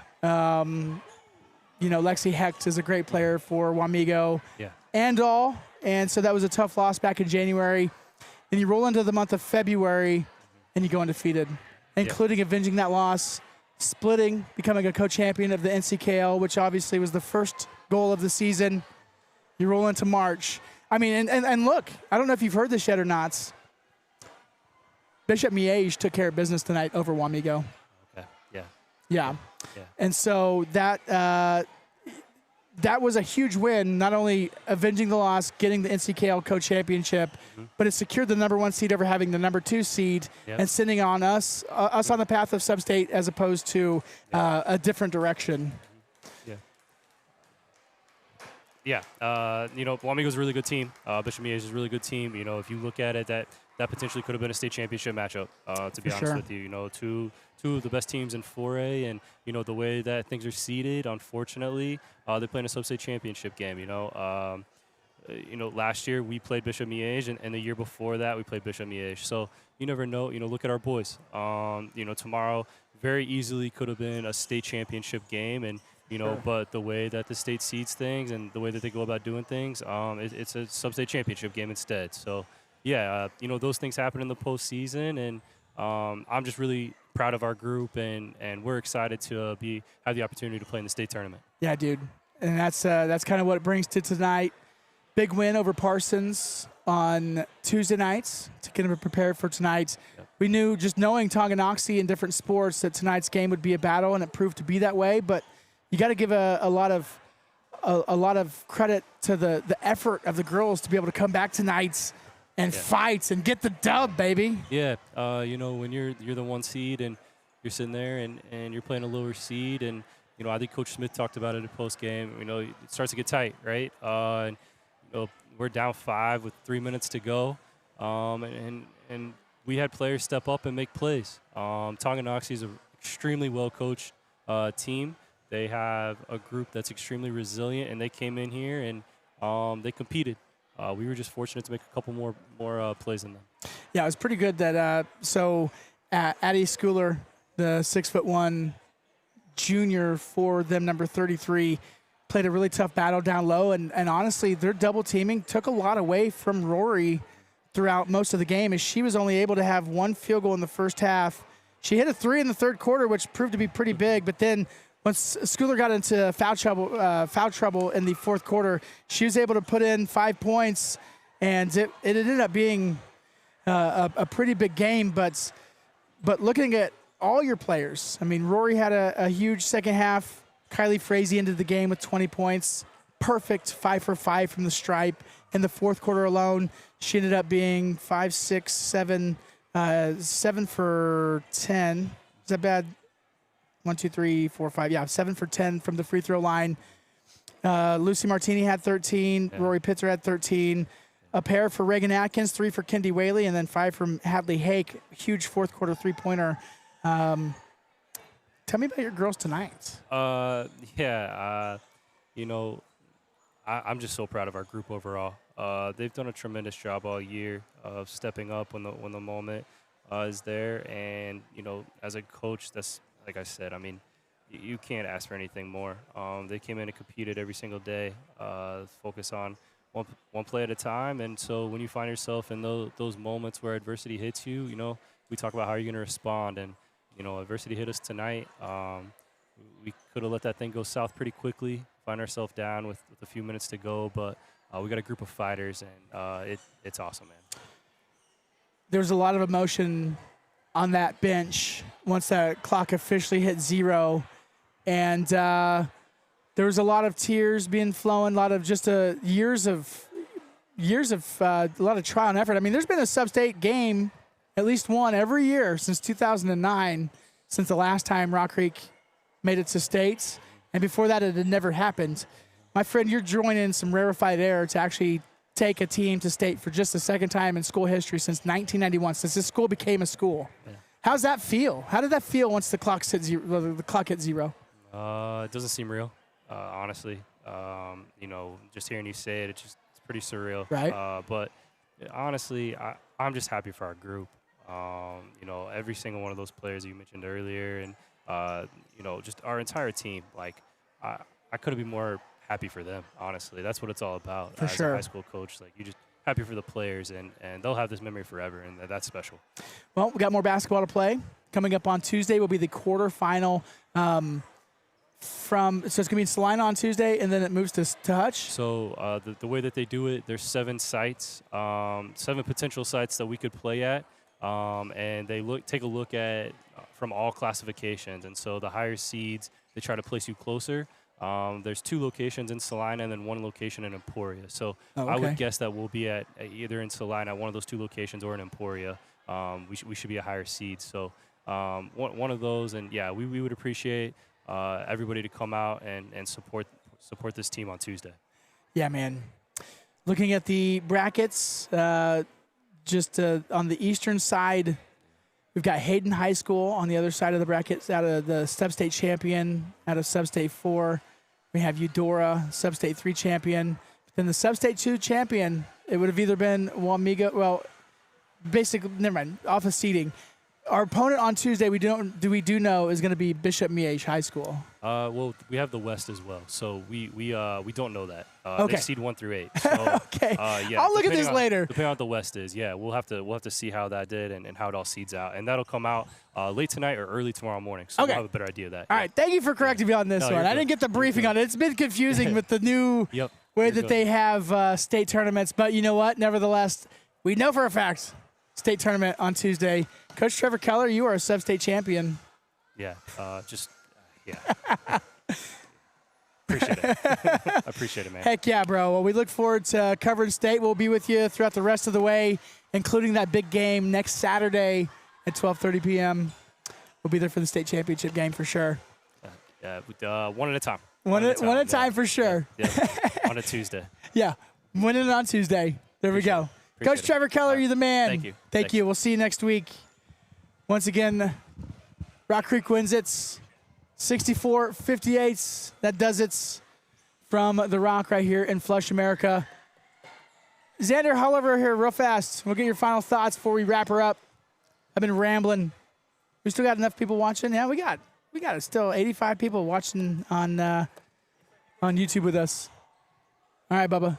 Put your headset on. We'll get your final post-game thoughts. I like it because I've been an outside observer. I didn't go to Rock Creek, but my niece does. Shout out Brooklyn Dye, senior for the volleyball and softball team. But you go to Rock Creek. You're a senior. You had boys last year go to state, hopefully again this year. It's the first time you've seen the girls go. How are you feeling after tonight's win? It's pretty good. The girls last year were in the same position, but sadly lost to Bishop Miege. But this time they're getting to go, and it's a pretty exciting experience to witness a really great basketball team. And these girls deserve it, and I hope to see them go all the way to the state championship, and only time will tell. Yeah, absolutely. And so we'll be back on the air with you coming up on Tuesday nights. Again, we'll have tomorrow night, 5 o'clock, getting the stage set for tomorrow night. We are going to be having the boys game, the boys sub-state championship. The number 1 seed, 24-0 on the season, beat Lewisburg on Wednesday nights to advance to the sub-state championship coming up tomorrow night. So we're going to be live on the air on YouTube or the NFHS websites, whichever outlet you watch it on. But we'll be watching this game coming up tomorrow night at 5 o'clock. We'll know exactly when and where the girls are going to be playing on Tuesday. Like Coach Keller had said, it's either going to be one of 2 sites in Salina or potentially even Emporia. They kind of keep the higher seed no further than 250 miles from home. And so it'll be a different spot on Tuesday for the quarterfinals before everybody heads down to Hutchinson and to the Hutchinson Sports Arena for the semifinal contests on Friday ahead of a state championship game, or the semifinals on Thursday ahead of the state championship game at 12:30 on Saturday from the Hutchinson Sports Arena. Anything else? Pretty thorough. Most thorough post game I've ever covered in my entire life. You guys good? All right. Hey, once again, what you got, Bob? I have one last thing just to kind of clarify who all are making it. Yeah, go for it. So for the West, that's what I have pulled up. Wellington has made it. Chapman has made it. Yeah, Chapman girls are good. Concordia girls have made it, and Ando has made it. And let me get over to the east side. When you log out, you have to go back. Okay, here we go. Lastly, it goes Lady Mustangs, of course, have made it. Then it goes Bishop Miege, Eudora, and finally Topeka Hayden. So All right. that is our final Elite 8. Sorry. All right, so Eudora, a team that we saw earlier, top 5 team in Class 4A. Good squad. Hayden, good squad. Bishop Miege, good squad. Wellington, a good squad. It's going to be tough matchups all next week at state, but that's the state tournament. When you survive in advance and you keep on playing into the second week of March, you're going to be playing everybody. As we'll... All right, we got a player coming up. We're just real fast. Real fast. But wait, there's more. This is one of my favorites. Wait, can I talk on this? Yeah, come on. Come on, join me. Live streaming? Yeah, absolutely. I'll take it. We got Emma Livey joining us. What the heck? Yeah, hey, no cussing. I'm just kidding. What's up, homie? How you doing? I'm good. How are you? Doing awesome, doing awesome. Here, let me help you with that. Oh, yeah. Please help. All right, so you're the player representative. We tried to grab some others, but everybody's pretty excited. Yes. We saw you and brought you up. Why not? And so, yeah, you're talking. We got 65 people still rolling with us, but more people will really? watch this later. Oh, Absolutely, gosh. yes. So, all right, you're the player representative for the squad. Tell me, how does it feel to make it to the state tournaments? Oh, my gosh. This feels amazing. Yeah, fix that. Yeah, here. Put that on. There you go. Is that good? Yeah, absolutely. Okay. Oh, my gosh. It feels amazing. Like, we have not won in basketball since, like, forever, it seems like, going to state. And with, like, our junior group and also the freshmen coming up, we are, like, in my opinion, I think we're unstoppable. Absolutely. I mean, you've got you, Rory, Lucy, Kylie, Riley, and Kennedy. So you got all the juniors. Got a couple sophomores and Amy Hodges, Brooklyn, Maine. She's a good softball player. Yes. And Haley Lease. But then you got those incredible freshmen. My goodness. Oh, my gosh, yes. Who's a tougher defender to go up to in practice, you or Reagan Atkins? Because you two are both pretty scrappy. It depends on the day. If I'm in a bad mood, oh, my gosh, that is not the day to go against me. But if Reagan's, oh, my gosh. Me and her are just, like, exactly alike in some ways. Like, when we're very mad, we go head at it. Yeah. And no one is going to stop us. Well, it sounds like the rest of this squad, like nobody wants anybody from your whole entire team whenever you guys are on and mad and just. Oh my gosh, no. You know, coming from behind against Wamego, coming back from being down tonight. Yeah. And just able to finding a way and putting it away. I mean, it has to feel so great to make it to state. Yes, it does. It's incredible. Like, same with softball. Like, we've been to state for, like, I think 5 years in a row now, or 4.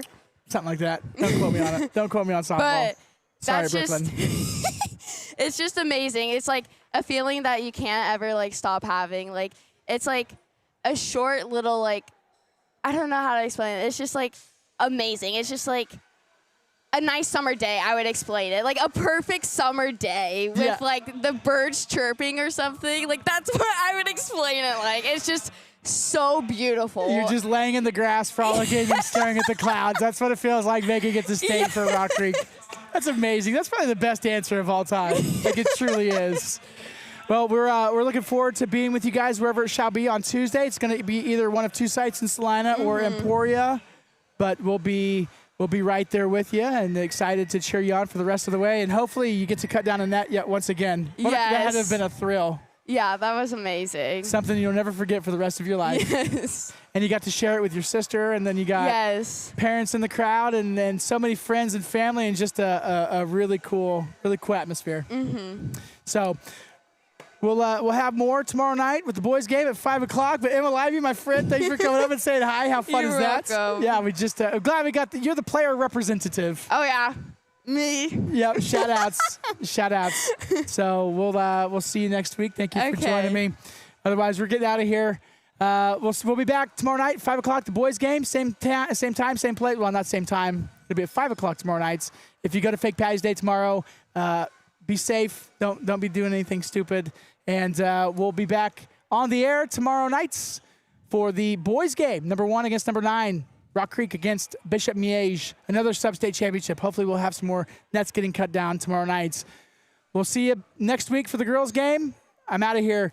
For Nathaniel Bortnick, For Cody Lyman, Cody Roach, my main man, Mr. Xander Dick. For Emma Livey, my co-host at the moment, I'm Tyler Jackson. You're watching exclusive coverage of USD 323 Rock Creek Mustangs athletics. They're state-bound. The girls are sub-state champions. We don't have to go, but we'll BRB. See you tomorrow night. 10, 9, paid on my dues, waited in line, 8, 7. Now it's about time that I take mine. 6, 5, king of the jungle, heart of a lion. 4, 3, 2, 1, watch out, here I come. This is my time. I'm on the rise, can't hold me down, I'm too fly. This is my time, ready to shine, brighter than all of the lights. That's when it's game time.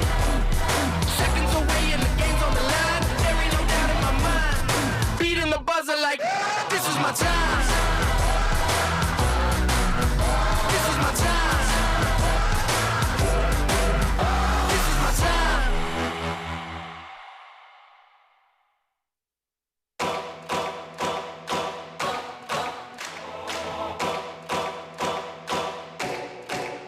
This is my time.